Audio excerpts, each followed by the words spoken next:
ഗൃഹഭരണം. ഈ വിഷയമാണ് ഇന്ന് നമ്മൾ പഠന വിധേയമാക്കുന്നത്.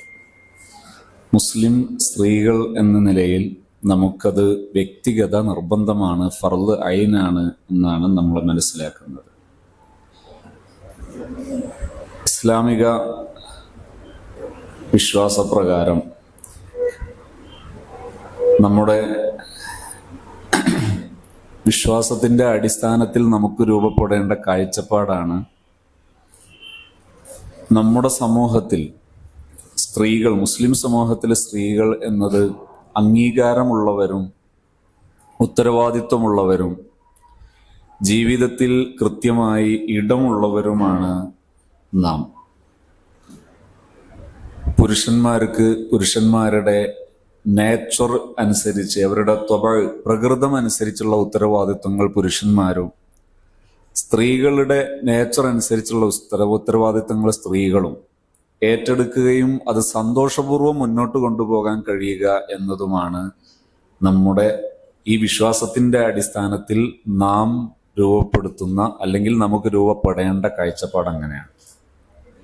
ഇത് വ്യാഖ്യാനിച്ച് സ്ഥാപിച്ചെടുക്കേണ്ട ഒരു കാര്യമല്ല, മറിച്ച് അതൊരു യാഥാർത്ഥ്യമാണ്, അതൊരു അനുഭവമാണ്. ഇസ്ലാമികമായ ഏതൊരു ആദർശവും അത് മനുഷ്യൻ കൃത്യമായി വിലയിരുത്തിയാൽ ഒരു പ്രകൃതിയാ രൂപപ്പെടുന്ന ഒരു കാഴ്ചപ്പാടാണ് എന്ന് നമുക്ക് അനുഭവപ്പെടുന്നത് കാണാം, നമുക്കങ്ങനെ ഫീൽ ചെയ്യുന്നത് കാണാം. ഇപ്പൊ ഗൃഹഭരണം എന്നത് ഒരു ചെറിയ ഒരു പ്രൊഫഷൻ അല്ല, വളരെ മഹത്വമുള്ള, വലിയ മൂല്യമുള്ള ഒരു പ്രൊഫഷനാണ്. പ്രൊഫഷൻ ധാരാളമുണ്ട്. പ്രൊഫഷനും ജോബും തമ്മിൽ, രണ്ട് പ്രയോഗവും തമ്മിൽ വ്യത്യാസപ്പെടുന്നത്, ജോബ് എന്ന് പറഞ്ഞാൽ ശമ്പളം കിട്ടാൻ വേണ്ടി ജോലി ചെയ്യുന്നു, അതാണ് ജോബ്. പ്രൊഫഷൻ എന്ന് പറഞ്ഞാൽ ശമ്പളം കിട്ടാൻ വേണ്ടി ജോലി ചെയ്യുന്നു എന്നതിൻ്റെയും അപ്പുറം ഇതിൽ അപ്ഡേഷൻ എപ്പോഴും പ്രധാനമാണ്. അപ്ഡേഷൻ പ്രധാനമാണെന്ന് പറഞ്ഞാൽ സന്ദർഭോചിതമായി ഉയർന്ന് ചിന്തിച്ച് പ്രവർത്തിക്കൽ അനിവാര്യമാണ്. അങ്ങനെയുള്ള ഒരു ഡോക്ടർ അദ്ദേഹം MBBS പഠിക്കുന്ന സമയത്ത്, അല്ലെങ്കിൽ അതിന്റെ ശേഷമുള്ള പഠന സമയത്ത് പഠിച്ച ആ ആശയങ്ങൾ അങ്ങനെ നിർത്തി മുന്നോട്ട് പോകുന്നത് ശരിക്കും അദ്ദേഹത്തിന്റെ പ്രൊഫഷൻ സ്റ്റൈലല്ല. മറിച്ച് അദ്ദേഹം ഓരോ കാലഘട്ടത്തിലും പുതുതായി നടക്കുന്ന പഠനങ്ങളും അതേക്കുറിച്ച് വരുന്ന പുതിയ റിപ്പോർട്ടുകളും പുതിയ അപ്ഡേറ്റുകളെല്ലാം അറിയുകയും അത് ഇത്തിബാഴ് ചെയ്യുകയും ഫോളോ ചെയ്യുകയും ചെയ്യണം.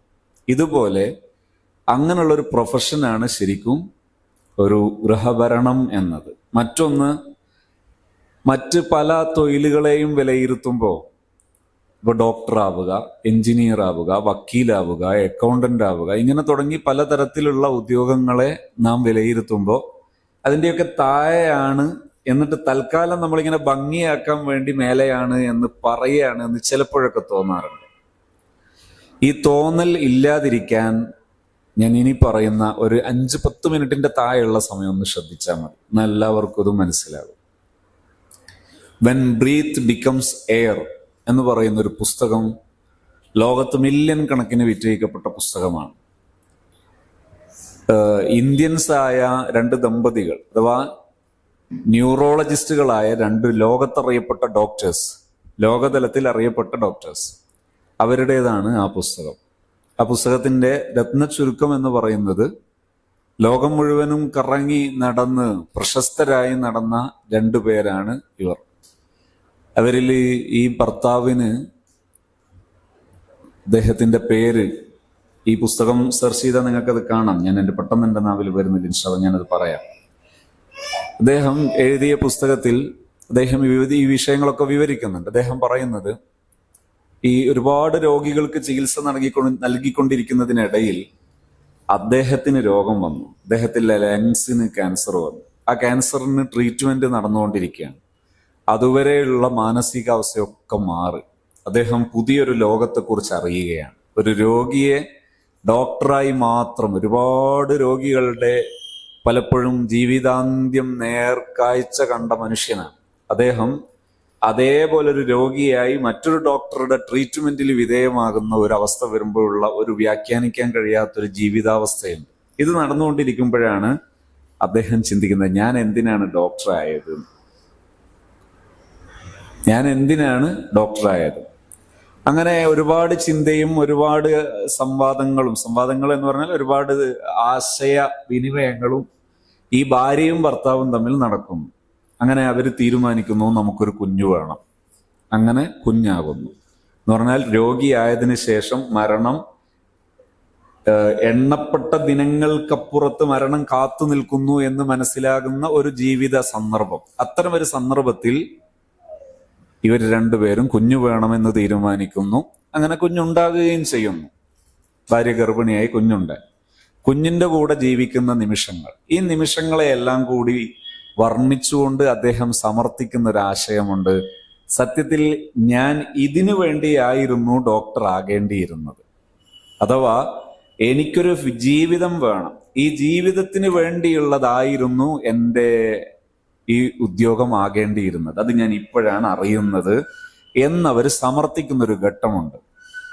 ഇത് ഇസ്ലാം വെറുതെ ഒരു വിഭാഗത്തെ ഇങ്ങനെ പൂട്ടണം എന്ന് കരുതി പറയുന്ന ഒരു ആശയമല്ല. ഇസ്ലാം പറയുന്നത് ഇത്രയാണ്: രണ്ട് പ്രകൃതവും അനുസരിച്ച് രണ്ടാൾക്കും ഇഷ്ടപ്പെട്ട, രണ്ടാളോടും ചേർന്ന ഉദ്യോഗങ്ങൾ രണ്ടുപേരും ഏറ്റെടുക്കുന്നു. അത് രണ്ടും മഹത്വമുള്ളതാണ്. ഇനി വല്ലപ്പോഴൊക്കെ ഒരു ജീവിത സാഹചര്യത്തിൽ ഒരു സഹോദരി തന്നെ ഈ പുരുഷനെ ഏറ്റെടുക്കുന്ന ഒരു ഉത്തരവാദിത്വം ഏറ്റെടുക്കേണ്ടി വന്നാൽ അപ്പൊ എന്ത് ചെയ്യണം? അപ്പൊ അവരതും ഏറ്റെടുക്കണം. ഒരു സ്ത്രീ ജോലി ചെയ്യേണ്ടി വന്നാൽ ജോലി ചെയ്യണം. ഒരു സ്ത്രീ അത്യാവശ്യ ഘട്ടങ്ങൾ ഒരു സ്ഥാപനത്തിന്റെ മാനേജറാകേണ്ടി വന്നാൽ, ഡോക്ടറാകേണ്ടി വന്നാൽ, അല്ലെങ്കിൽ എഞ്ചിനീയർ ആകേണ്ട, അത് ചെയ്യണം. അല്ലാതെ പൊതുവായി സ്ത്രീയുടെ നേച്ചർ ഒരു ഹോം ഗവേണൻസ്, അതായത് ഗൃഹഭരണം, അതാണ് അവരുടെ ഉത്തമം. അപ്പൊ നമുക്ക് ചോദ്യമുണ്ട്, എന്നാലും അതൊരു 2ാം നമ്പർ അല്ലേ?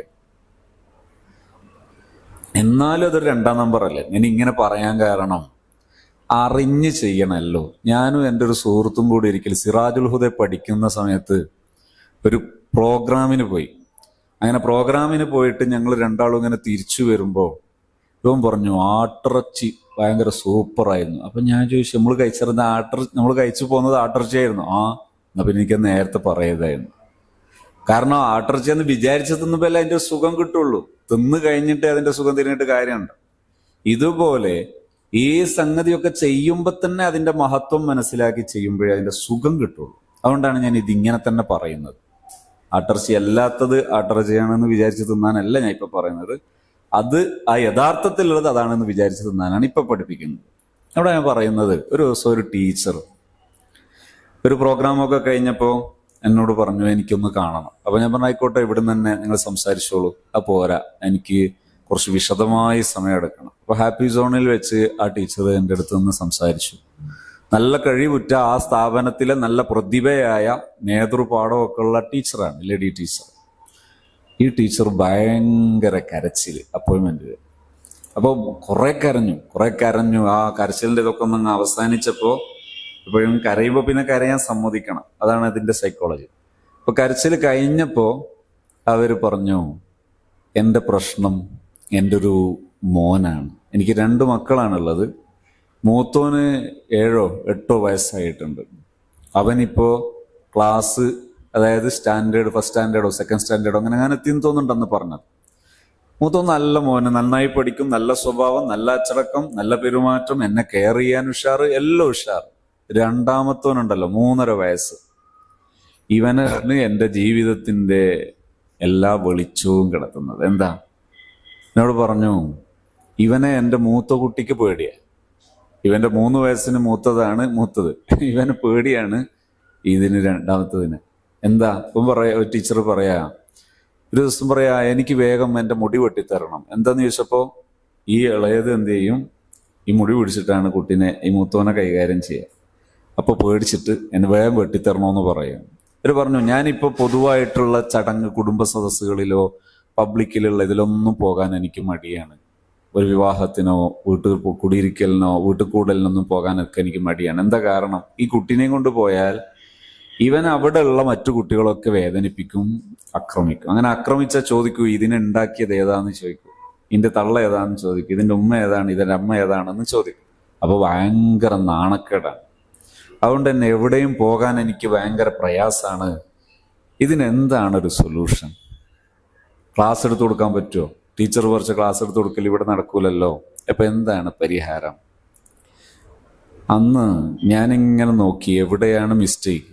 അപ്പം ഞാൻ ഈ ഫാമിലിയെ പറ്റി ഒന്ന് നോക്കി. ഈ മാതാവും പിതാവും അവരുടെ ഫാമിലി നല്ല സ്വഭാവക്കാർ, ശാന്തസുന്ദര സ്വഭാവം. നല്ല രണ്ടാളെയും ഞാൻ പഠിച്ചപ്പോൾ രണ്ടാളും നല്ല സ്വഭാവക്കാർ. പിന്നെ എവിടുന്ന ഈ മിസ്റ്റേക്ക് വന്നത്? അങ്ങനെ പഠിച്ചു നോക്കുമ്പോഴാണ് വല്ലാത്ത ഞെട്ടിക്കുന്നൊരു സത്യം. എന്താ? ഈ ടീച്ചർക്ക് മൂത്ത കുഞ്ഞുണ്ടാകുന്നത് ടീച്ചറുടെ ടീച്ചിങ് പീരീഡിലല്ല, അതായത് ടീച്ചിങ്ങിലുള്ളപ്പോഴല്ല. ഇത് ഞാൻ പറയുമ്പോൾ കുറേ മറുപടികളും കാര്യങ്ങളൊക്കെ ഉണ്ടാവും, അത് വൈക്ക് വന്നോട്ടെ.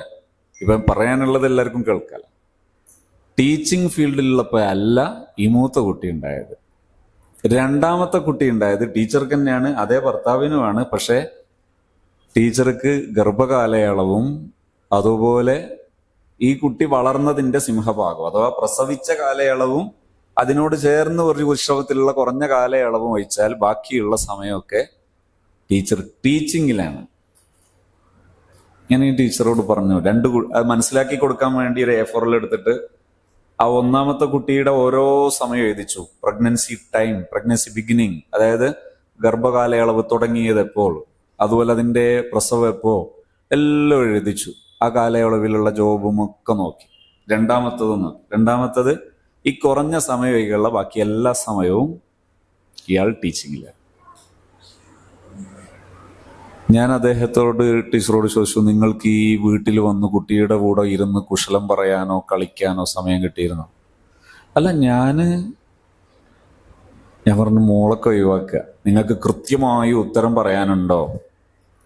ഈ കുട്ടിയുടെ കൂടെ കുട്ടിക്ക് ആസ്വാദ്യകരമായ രീതിയിൽ സമയം ചെലവഴിക്കാൻ നിങ്ങൾക്ക് പറ്റാറുണ്ടായിരുന്നോ? അവസാനം ടീച്ചർ പറഞ്ഞു ശരിയാണ്. ടീച്ചർക്ക് അറിയാൻ തുടങ്ങി. ഞാൻ പറഞ്ഞു ഇനി നിങ്ങൾ സൊല്യൂഷനിലേക്ക് കടക്കണം. അടുത്തത് എന്താ സൊല്യൂഷൻ എന്ന് പറഞ്ഞാൽ കുട്ടികൾക്ക് സ്നേഹം നൽകണം. സ്നേഹത്തിൽ ഏറ്റവും വലുതെന്താ? അതെന്താ? ഞാൻ ഭക്ഷണം കൊടുക്കുന്നില്ലേ, അലക്കി കൊടുക്കുന്നില്ലേ, ഇങ്ങനെ അതൊന്നും കൊടുത്തിട്ടില്ലെങ്കിൽ പോലും പ്രശ്നമല്ല. ഇനി കൊടുക്കാതിരുന്നിട്ട് കുലുമാലൊന്നും ഉണ്ടാക്കണ്ട. ഞാനിപ്പോ പറയാൻ പോകുന്നത് അതിനേക്കാളെല്ലാം ഇമ്പോർട്ടൻ്റ് എന്താ അറിയോ? പ്രധാനപ്പെട്ടത്, നിങ്ങൾ കുട്ടിക്ക് അറ്റൻഷൻ കൊടുക്കാറുണ്ടോ എന്ന് പറഞ്ഞാൽ നിങ്ങളുടെ കുട്ടി നിങ്ങളെ കൂടെ ഉണ്ടാകുമ്പോൾ ആ കുട്ടിയെ ശ്രദ്ധിക്കാൻ നിങ്ങൾക്ക് പറ്റാറുണ്ടോ? ആ കുട്ടിക്ക് അറ്റൻഷൻ, ശ്രദ്ധ. ഒരു കുട്ടി നിങ്ങളുടെ അടുത്തുണ്ടാകുമ്പോൾ നിങ്ങളെ കുട്ടി മുഖത്ത് നോക്കിയാൽ നിങ്ങൾ അറിയണം. അങ്ങനെ കുട്ടിയുമായി അറ്റാച്ച്മെന്റ് ഉണ്ടാകണം, അറ്റൻഷൻ. ഇതാണ് പ്രധാനപ്പെട്ട ഒന്ന്. രണ്ടാമത്തതാണ്, നിങ്ങൾ പ്രഥമ ദൃഷ്ടിയാ കുട്ടികളോട് പുഞ്ചിരിക്കാറുണ്ടോ? വല്ലപ്പോഴും നിങ്ങൾക്കെല്ലാം കൂടി സ്വസ്ഥതയായി അപ്പോൾ പുഞ്ചിരിക്കലല്ല, കുട്ടിയെ പ്രഥമ ദൃഷ്ടിയെ കാണുമ്പോൾ നിങ്ങൾക്ക് കുട്ടിയെ മുഖത്ത് നോക്കി പുഞ്ചിരിച്ചൊന്ന് ഹഗ് ചെയ്യാൻ സമയം കിട്ടാറുണ്ടോ? രാവിലെ എഴുന്നേറ്റ് വരുമ്പോൾ നമ്മൾ ദോശക്കല്ലുമല ഉള്ളത്, അതിന്റെ ചൂടിലാണ്. അപ്പോ ഈ കുട്ടിയെ കാണാനോ കേൾക്കാനോ ഉള്ള ഒരു സന്മനസ് നമുക്കില്ല. നമ്മൾ എല്ലാ തിരക്കും ഒഴിഞ്ഞാലേ നമ്മൾ കുട്ടിയെ കാണുന്നുള്ളൂ. ടീച്ചർ വരുമ്പോ എന്താ ഉള്ളതെന്നറിയോ? പടച്ചോനെ, നാളത്തെ ക്ലാസ് നോട്ട്, ഇന്നലത്തെ അലക്കാനുള്ളത്, ഇങ്ങനെ എല്ലാം കൂടി ഇങ്ങനെ കടന്നു പോയല്ലാണ്. വാഷിംഗ് മെഷീനും ഫ്രിഡ്ജും എല്ലാം കൂടി ഉണ്ട് ഇതിൻ്റെ ഉള്ളില്, ഈ ടീച്ചറുടെ ഉള്ളില്. പിന്നെ എവിടെയാ ഒരു കുട്ടിക്ക് അറ്റൻഷൻ കൊടുക്കാനുള്ള ഇടം?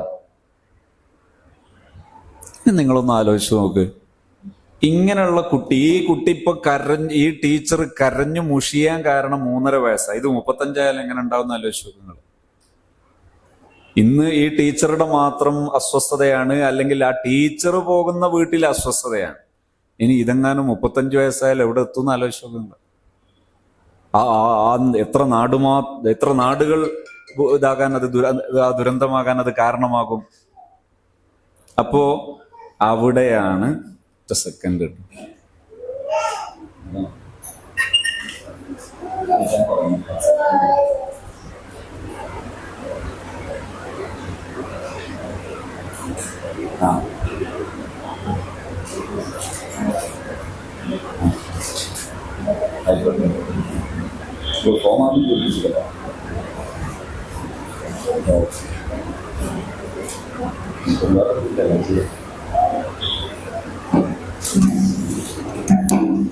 ഓക്കെ.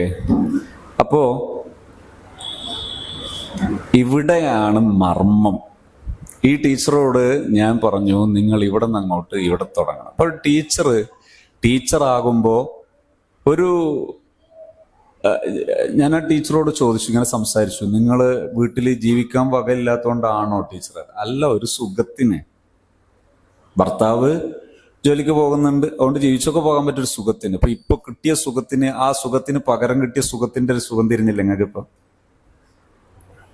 ഈ സുഖത്തിന്റെ കടുപ്പ് ഇനി ആരൊക്കെ അനുഭവിക്കാൻ പോകുന്നത് എപ്പോഴാ അറിയാന്നറിയാം. ഇവനെങ്ങാനും ഒരു മുഖ്യമന്ത്രിയൊക്കെ ആയി വെക്കണം.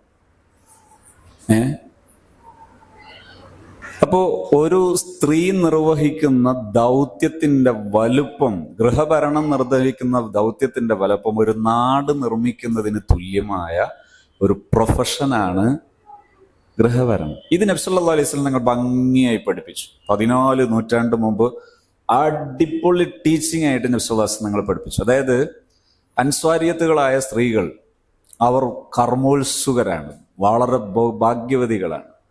മദീനയും മദീന നാട്ടുകാരും തന്നെ ഭയങ്കര സംഭവമാണ് എന്നും. ആ അൻസ്വാരിയത്തുകളായ സഹോദരിമാര് വന്നിട്ട് പറഞ്ഞു, ഇപ്പൊ ഞങ്ങൾക്കും വേണം പ്രതിഫലം. പള്ളിയിൽ പുരുഷന്മാർ, ജമാഅത്ത് പുരുഷന്മാർ. ഇപ്പൊ ജമാഅത്തിനോട് ചേർന്നാണ് എപ്പോഴും ക്ലാസ്സും പരിപാടിയും എല്ലാം ഉണ്ടാകുക. ഇതെല്ലാം പുരുഷന്മാർക്ക്, ഞങ്ങൾക്കും വേണ്ട കൂലിയൊക്കെ. നബി സല്ലല്ലാഹു അലൈഹി വസല്ലം തങ്ങളുടെ ടീച്ചിങ് എന്താ പറയാ? അൽ മർഅത്തു റാഇയത്തുൻ അലാ ബൈത്തി സൗജിഹി. ഈ പുരുഷന്മാര് ചെയ്യുന്ന ഇതിന്റെ എല്ലാം പ്രതിഫലം നിങ്ങൾക്കും കിട്ടും. നിങ്ങൾ ചെയ്യേണ്ട ഡ്യൂട്ടി എന്താ? ഗൃഹഭരണം നടത്തിയാൽ പുരുഷൻ, ജമാഅത്ത്, ജുമുഅ, പൊതുവ എല്ലാം കൂടി ഉണ്ടാക്കി നാട് മൊത്തം ഇങ്ങനെയൊക്കെ ഉണ്ടാക്കേണ്ട ചുമതല പ്രത്യക്ഷത്തിൽ പുരുഷനാണെങ്കിൽ അതിന്റെ എല്ലാം മീനിങ്, അതിന്റെ എല്ലാം അന്തസത്തയുണ്ടാക്കുന്നത് സ്ത്രീയുടെ ഗൃഹഭരണമാണ്. അപ്പൊ അവർക്കും അതേ വിഹിതം. എത്ര അടിപൊളിയാണ്! ഇതാണ് മുസ്ലിം സ്ത്രീയുടെ പ്രൊഫഷണാലിറ്റി എന്ന് പറയുന്നത്. എല്ലാവർക്കും ഇതാണ് ആവശ്യം, മനുഷ്യൻ്റെതാണ്. നമ്മൾ മുസ്ലിം എന്ന് പറയുന്നതിന് നമ്മൾ നമ്മളുടേതായ ഐഡന്റിറ്റി പറയുന്നു എന്ന് മാത്രം. മനുഷ്യൻ്റെതാണ് ഈ ആശയം.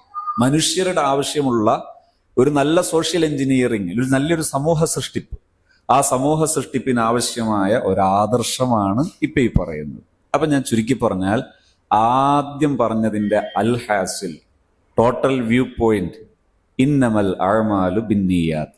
ഇന്റൻഷനൽ വർക്ക്, ഉദ്ദേശ്യപൂർവം നാം നമ്മുടെ ഉത്തരവാദിത്വം ഏറ്റെടുക്കുകയാണെങ്കിൽ അവിടുന്ന് അങ്ങോട്ട് അടിപൊളിയായിരിക്കും നമ്മുടെ ലൈഫ്. ഇനി വീട്ടിലെ ജോലി വേഗം നടക്കാൻ, അതുപോലെ വീട്ടുജോലി ചെയ്താൽ ക്ഷീണമാകാതിരിക്കാൻ, ഇതിനെല്ലാം ഉണ്ടാകേണ്ടത് ഇതന്നെയാണ്. ഇപ്പൊ നിങ്ങൾക്ക് ഞാൻ ഒറ്റവാക്കിൽ പറഞ്ഞതിന് ശേഷം ജസ്റ്റ് ഒന്ന് അത് വിശദീകരിച്ച് വേഗം കംപ്ലീറ്റ് ചെയ്യും, ദീർഘിക്കൂല. ഇവിടുത്തെ ക്ലോക്കിനൊരു സുഖമുണ്ട്, 9:30 ഒരിക്കലും മാറൂല. ഇപ്പൊ വേറെ തന്നെ നോക്കാൻ നിങ്ങൾ അഥവാ വൈകിപ്പോയിട്ടുണ്ടെന്ന് ഓർമ്മിപ്പിച്ചു. അപ്പോ പിന്നെ എന്താണ് ഒന്നാമത്തേത്?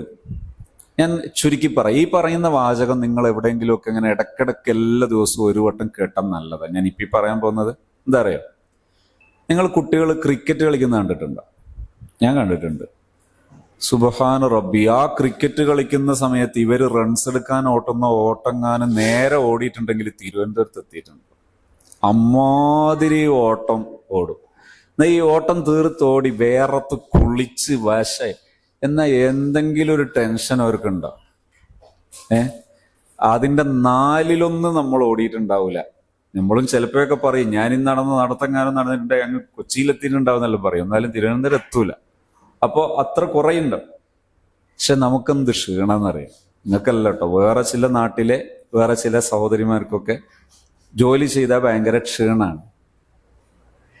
ഈ ക്ഷീണമാകുന്നുണ്ടെങ്കിൽ നമ്മുടെ ഇന്റൻഷനൽ മൂവിങ് അല്ല, ഉദ്ദേശ്യപൂർവമുള്ള നിയത്തനുസരിച്ചുള്ള നിയത്തിനോട് കൂടെയുള്ള അമലല്ല എന്ന് ചുരുക്കം. ഇന്നമൽ അഅ്മാലു ബിന്നിയാത്ത്. അപ്പൊ ഇന്റൻഷനലോടുകൂടി, അതായത് ഒരു ഉദ്ദേശ്യപൂർവമായി ഇടപെടാൻ പറ്റുമെങ്കിൽ ജോലി കഴിഞ്ഞാൽ ഒരു ഉന്മേഷം കൂടി, വേർപ്പെല്ലൊന്ന് കുളിച്ചു കഴിഞ്ഞാണ്ടല്ലോ ഒരു 1.5 ഉന്മേഷം ഉണ്ടാവും. ഇതാണ് ഇതിന്റെ. ഞാൻ ഇനി അവസാനം വരെ ക്ലാസ് എടുത്താൽ, ഇനി എല്ലാവരും 4 ദിവസം അല്ല 40 ദിവസം ക്ലാസ് എടുത്താലും അതിന്റെ ടോട്ടൽ ഇതാണ്. എന്താ ഞാൻ പറഞ്ഞത്? ജോയ്ഫുൾ ആയിട്ട് ചെയ്യാൻ പറ്റും നമ്മുടെ ഉദ്ദേശ്യം റെഡിയാണെങ്കിൽ. അപ്പോ ഗൃഹഭരണം നടത്തുന്ന സമയത്ത് നമുക്ക് എല്ലാ ദിവസവും നിയത്ത് പുതുക്കാം. എന്താണ് പുതുക്കേണ്ടത്? അള്ളാഹുവിന്റെ അടുക്കൽ വലിയ സ്വലാഹിയത്തുള്ള, വലിയ പ്രതിഫലമുള്ള, വലിയ മഹത്വമുള്ള വലിയൊരു ഉദ്യോഗമാണ് ഞാൻ ഇന്ന് ചെയ്യുന്നത് എന്ന് ചിന്തിച്ചാൽ തന്നെ അസുഖങ്ങൾ ഡൗൺ ഡൗൺ ഡൗൺ ഡൗൺ കുറയുന്നത് കാണാം, ടെൻഷനുകൾ കുറയുന്നത് കാണാം, ജോലി ഭാരം കുറയുന്നത് കാണാം, ജോലി എടുത്തുള്ള ക്ഷീണം കുറയുന്നത് കാണാം. 4 പ്ലേറ്റ് കഴുകുന്നത് 6 പ്ലേറ്റ് ആയാൽ അന്ന് സുബ്ഹാനല്ലാഹ് അടുക്കളന്റെ വഴി കൂടെ പോകാൻ പറ്റൂല, അമ്മാതിരി ചൂടുണ്ടാവും ചില സ്ഥലത്തൊക്കെ. അതേസമയം ഈ നീയത്തുണ്ടെങ്കിലോ 4 8 കഴിയാവുന്നൊരു ഉന്മേഷം കൂടുതലാണ്, ഒരു പ്രശ്നം ഉണ്ടാവില്ല. അപ്പോ അറിഞ്ഞും ആസ്വദിച്ചും നാം ചെയ്യേണ്ട ഒരു ജോബാണ് ഹോം ഗവേണൻസ് എന്ന് പറയുന്നത്. ഇനി ഗൃഹഭരണത്തിന്റെ പ്രധാനപ്പെട്ട ലക്ഷ്യങ്ങൾ: 1, അള്ളാഹുവിന്റെ തൃപ്തി നേടുക. ഈ അള്ളാഹുവിന്റെ തൃപ്തി നേടുക എന്ന് പറയുന്നത് നമുക്ക് ഭൗതികമായി ജീവിക്കുന്ന ഒരാളോടും പറയാവുന്ന ഒരു സൈക്കോളജിക്കൽ കോണ്ടെക്സ്റ്റ് ഉണ്ട് അവിടെ. അതെന്താ അറിയോ? ഞാൻ ഈ പ്രപഞ്ചത്തിന്റെ ഓർഡറുടെ ആളാണ്. ഈ പ്രപഞ്ചം ഇങ്ങനെ പഠിച്ചു നോക്ക് നിങ്ങള്. ഭൂമിയുടെ പുറത്ത് ഗോളം, ഇങ്ങനെ ഭയങ്കര സംഭവമാണ്. മനസ്സിലാണെങ്കിൽ ഇടയ്ക്കൊന്ന് നമ്മളെ കോഴിക്കോട് പ്ലാനറ്റോറിയത്തിലൊന്ന് പോകണം. പ്ലാനറ്റോറിയത്തിൽ പോയി ഒന്ന് കണ്ടാൽ നല്ലതാണ്. ഞാൻ അതിന്റെ കമ്മീഷനൊന്നും ഇല്ല, ജസ്റ്റ് ഒന്ന് പറഞ്ഞതാണ്, കണ്ടാൽ നല്ലതാണ്. അപ്പൊ എന്ത് മനസ്സിലാവുന്നറിയോ? ഇങ്ങനെയൊക്കെയാണ് ഈ പ്രപഞ്ചം നടക്കുന്നത്. ഇങ്ങനെയൊക്കെ നടക്കുന്ന പ്രപഞ്ചത്തിൽ ഒരാളാണ് ഞാൻ. ഈ പ്രപഞ്ചം പഠിച്ചു നോക്കിയാൽ അതൊന്ന് ലോക്ക് ചെയ്ത്, അല്ലെങ്കിൽ അതിന്റെ ഓണ്. ഈ പ്രപഞ്ചത്തിലെ ഇത്രയും വലിയ പ്രതിഭാസങ്ങൾ ഒരാൾ പുറത്തന്നെ നിന്നട്ടോ. ഈ പ്രപഞ്ചത്തിലെ ഇത്രയും വലിയ പ്രതിഭാസങ്ങൾ, ഈ പ്രതിഭാസം നടക്കുമ്പോ അത് പഠിച്ചു നോക്ക്. ആകാശത്തിന് വേറെ ഏതെങ്കിലും വിഭാഗത്തിൽ ഒരു മലക്കുകളുണ്ടോ, അല്ല ഒരു മന്ത്രിയോ രാജാവോ ഉണ്ടോ? കടലിന് വേറെ തന്നെ. എല്ലാറ്റിലും മനുഷ്യന്റെ അടുത്ത് മന്ത്രിയുണ്ട്, വനവകുപ്പ് മന്ത്രിയുണ്ട്, അതുപോലെ ഫിഷറീസ് വകുപ്പ് മന്ത്രിയുണ്ട്. ഇങ്ങനെ എല്ലാറ്റിനും നമ്മളെ അടുത്ത് ഭരണകർത്താക്കളുണ്ട്. അപ്പോ ഇതിലെ എല്ലാം ശരിയായ ആള് നമ്മളാണ്. ഒരു സെൻട്രൽ പോയിന്റ് മനുഷ്യനാണ്. എങ്കിൽ ആ മനുഷ്യന് പൊതുവെ തോന്നേണ്ട ഒരു ചിന്തയാണ്, ഞാൻ അള്ളാഹുവിന്റെ ആളാണ്. ഇതാണ് ഇസ്ലാം പറയുന്നത്. ഒരു നല്ല കോണ്ടെക്സ്റ്റ് ആണ് ഇത്. സൈക്കോളജി, അപ്ഡേറ്റഡ് സൈക്കോളജി ഒക്കെ പറയുന്നുണ്ട് എന്ത്? I am one with the very power that created me. പ്രയോഗമാണ്, അവരുടെ ഉദ്ധരണി തന്നെയാണ്, ഞാൻ അങ്ങനെ തന്നെ പറഞ്ഞത്. അതായത് ഇത് അടിപൊളി സർക്യൂംസ്റ്റൻസസ് ആണ്. ഈ ലോകത്ത് ഇങ്ങനെ എന്തൊരു സംഭവം എന്നറിയോ? അടിപൊളിയാണ് ഈ സംഭവം. ഈ അടിപൊളി സംഭവത്തിലെ ഒരു പാർട്ടാണ് ഞാൻ. അങ്ങനെ പറയുന്നതിന്റെ മറ്റൊരു ഭാഷയാണ് അല്ലാഹു. എല്ലാം പടച്ചു പരിപാലിക്കുന്ന അല്ലാഹു. ആ അല്ലാഹുവിന്റെ ആള് എന്ന് ഈ ലോകത്താകെ പറയാൻ കൊള്ളുന്നത് മനുഷ്യനാണ്. ആ മനുഷ്യനാണ് ഞാൻ. ഇങ്ങനെയാകുമ്പോ ഞാൻ ഈ പ്രപഞ്ചദാതാവിന്റെ, പ്രപഞ്ച സൃഷ്ടാവിന്റെ, പ്രപഞ്ച പരിപാലകന്റെ ആളാണ് എന്ന് ചിന്തിക്കാൻ എന്നെ പ്രേരിപ്പിക്കുന്നതാണ് ഗൃഹഭരണം. കാരണം ഞാൻ ഗൃഹഭരണം നടത്തിയാൽ എന്താ സംഭവിക്കുക?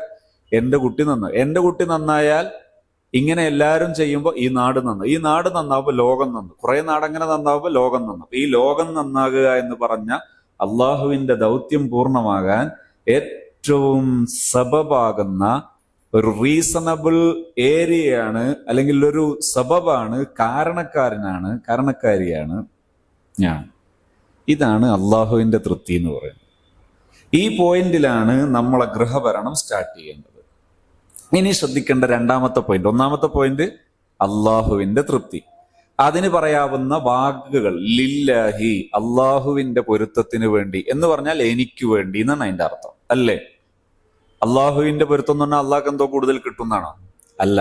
അള്ളാഹുവിന്റെ തൃപ്തി എനിക്ക് കിട്ടൽ എന്റെ നേട്ടമാണ്. ഇപ്പൊ എനിക്ക് വേണ്ടി. ഇതിനാണ് ഈ സൈക്കോളജിയിൽ എന്ത് പറയാ? സെൽഫ് ലവിങ് എന്ന് പറയാ. എന്താ സെൽഫ് ലവിങ്? സെൽഫ് ലവിങ് എന്ന് പറഞ്ഞാൽ സ്വന്തത്തെ ഇഷ്ടപ്പെടുക. ഇതാണ് ഈ സ്വന്തത്തെ ഇഷ്ടപ്പെടുക എന്ന് പറയുന്നത്. അങ്ങനെ ചെയ്യാൻ പറ്റുക, ഇതാണ് ഒന്ന്. രണ്ട്, നമ്മുടെ ഈ കുടുംബത്തിന്റെ ശാരീരിക, മാനസിക, ആത്മീയ സുരക്ഷ.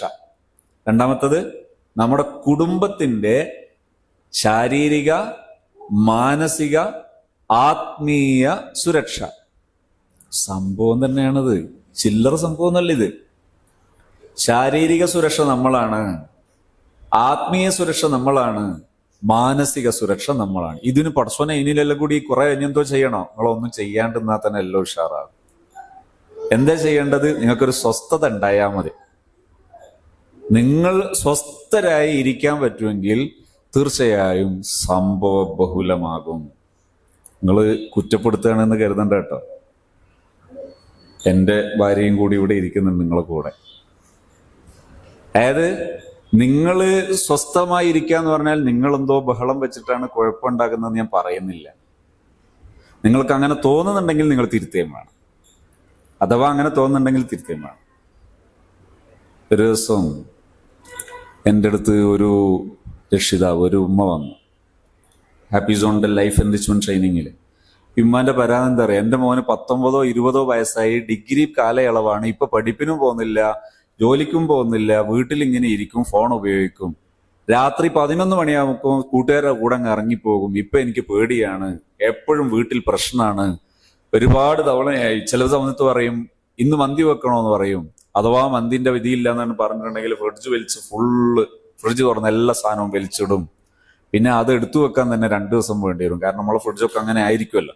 അപ്പോ ഈ സ്ഥിതിവിശേഷാണ്. കഴിഞ്ഞ ദിവസം എന്നെ ഇവൻ 2 വീലറിന്റെ ബാക്ക് കയറ്റിയിട്ട് ഒരു സവാരി, ആ സവാരി തുടങ്ങിയപ്പോൾ ഇവൻ എന്നോട് പറഞ്ഞു എനിക്ക് 2600 റുപ്യ വേണം ഇന്ന ആവശ്യത്തിന്. അപ്പൊ ഇവരുടെ അടുത്ത് ആകെ ബാക്കിയുള്ളത് 600 റുപ്യ. അത് തന്നെ പർച്ചേസിങ്ങിന് വേണ്ടി വെച്ചതാ. ഈ പെണ്ണുങ്ങൾ പറഞ്ഞു മോനെ ഒരു കാര്യം ചെയ്യും, 2600 അല്ല 600 എൻ്റെ അടുത്ത് ബാക്കിയുണ്ട്, അത് ഞാൻ സാധനം വാങ്ങാൻ വെച്ച, എന്നാലും സാരിയില്ല, അത് നീ എടുത്തോ. പക്ഷെ ഇവന് പറ്റിയില്ല. ഇവരെന്ത് ചെയ്തു എന്ന് പറഞ്ഞാൽ ഈ ഉമ്മാനെ ബാക്കിൽ ഇരുത്തിയിട്ട് എല്ലാ സർക്കസും കളിച്ചു. അങ്ങനെ ഉമ്മാന്റെ കുടിച്ച മുലപ്പാലടക്കം പള്ളേന്ന് കത്തിപ്പോയി എന്നാ പറഞ്ഞു.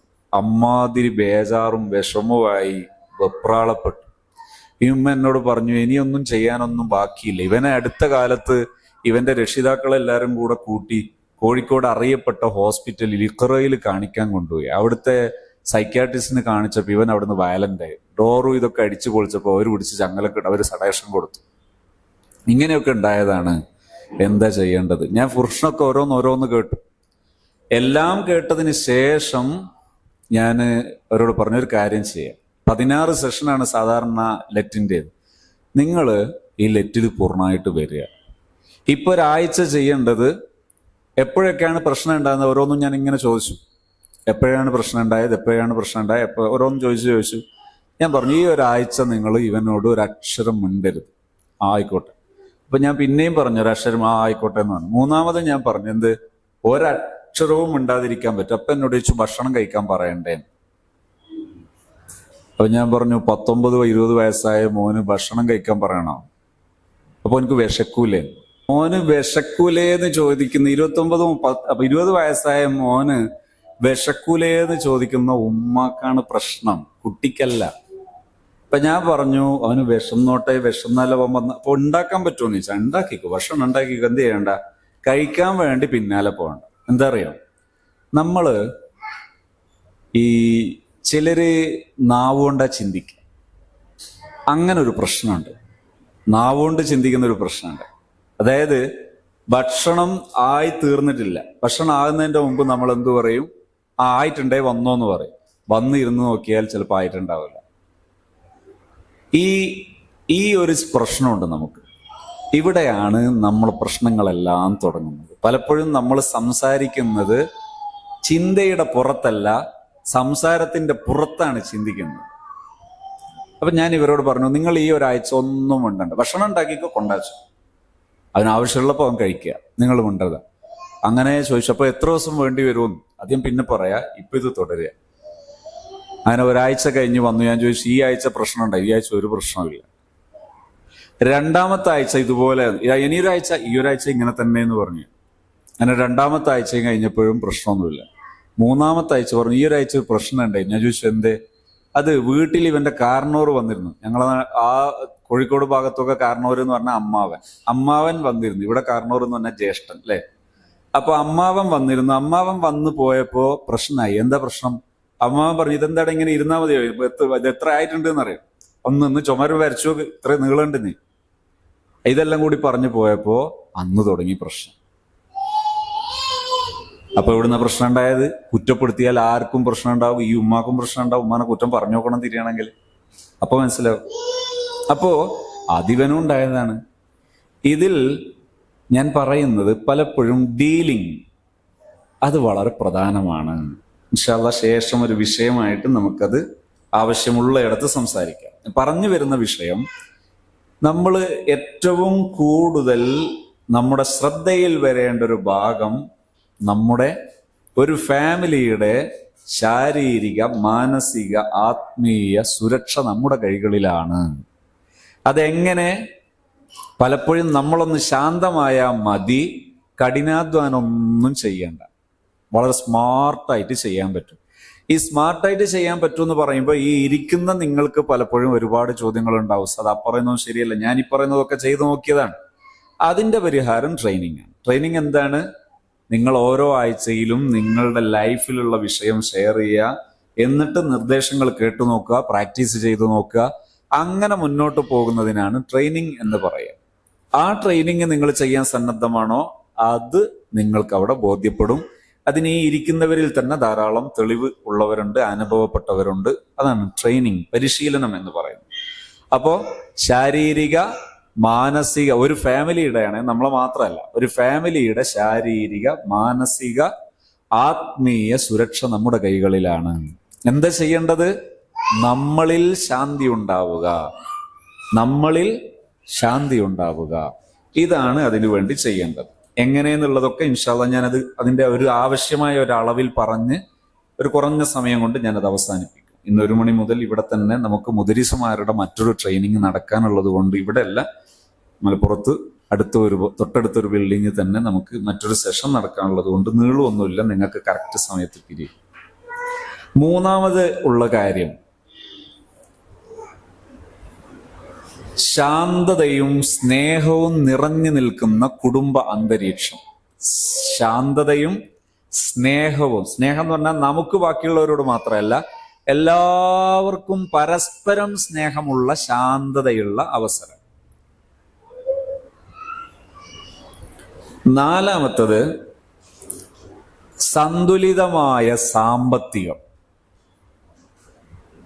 മൂന്നാമത്തത് ശാന്തതയും സ്നേഹവും കുടുംബാന്തരീക്ഷത്തിൽ നിറഞ്ഞു നിൽക്കുക. നാലാമത്തത് സന്തുലിതമായ സാമ്പത്തികം. എന്താണ് സന്തുലിതമായ സാമ്പത്തികം എന്ന് പറഞ്ഞാൽ? സാമ്പത്തികം നമ്മുടെ ജീവിതത്തിന് അനുയോജ്യമായ രീതിയിൽ സെറ്റ് ചെയ്യുക എന്നുള്ളത് നമ്മുടെ ഒരു കഴിവാണ്, ഗൃഹഭരണത്തിന്റെ കഴിവാണ്, ഗൃഹഭരണത്തിന്റെ കഴിവാണ്. അഞ്ചാമത്തത് ഒരു ജനറേഷൻ തന്നെ എല്ലാ സൽഗുണങ്ങളും ഒത്തവരാക്കി മാറ്റുക. ഒരു ജനറേഷൻ, നമ്മളെ സ്വന്തം മക്കൾ മാത്രമല്ല, ഈ മക്കളുടെ അടുത്ത ജനറേഷനിലേക്ക് തന്നെ ഈ സൽഗുണങ്ങളെ നമുക്ക് ട്രാൻസ്ഫർ ചെയ്യാൻ, കൈമാറ്റം ചെയ്യാൻ കഴിയുക. ഈ 5 ഗുണങ്ങളാണ് ശരിക്കൊരു ഗൃഹഭരണം കൊണ്ട് നടക്കേണ്ടത്. അല്ലാതെ രാവിലെ പത്തിരി, ഉച്ചക്ക് ചോറ്, വൈകുന്നേരം കടി, രാത്രി ചപ്പാത്തി പ്ലസ് കറിയും, ഇതല്ല ഗൃഹഭരണം. ഗൃഹഭരണം എന്ന് പറയുന്നത് ഇതാണ്. ഈ പറയുന്ന രീതിയിൽ നടക്കുന്നതിനാണ് ഗൃഹഭരണം എന്ന് പറയുന്നത്. അപ്പോ അതിനുവേണ്ടി നാം സന്നദ്ധമാവുക. ഇനി ഞാൻ നിങ്ങൾക്ക് ഇതിലൊക്കെ ചോദ്യങ്ങളൊക്കെ ഉണ്ടെങ്കിൽ എല്ലാം ചോദ്യങ്ങളൊക്കെ ചോദിക്കാനുള്ള സ്വാതന്ത്ര്യം ഉണ്ട് കേട്ടോ. അഞ്ചാമത്തത് സൽഗുണങ്ങളുള്ള തലമുറയെ വളർത്തുക. ഇത് ഗൃഹഭരണത്തിന്റെ നേട്ടമാണ്. 5 ഗുണങ്ങൾ.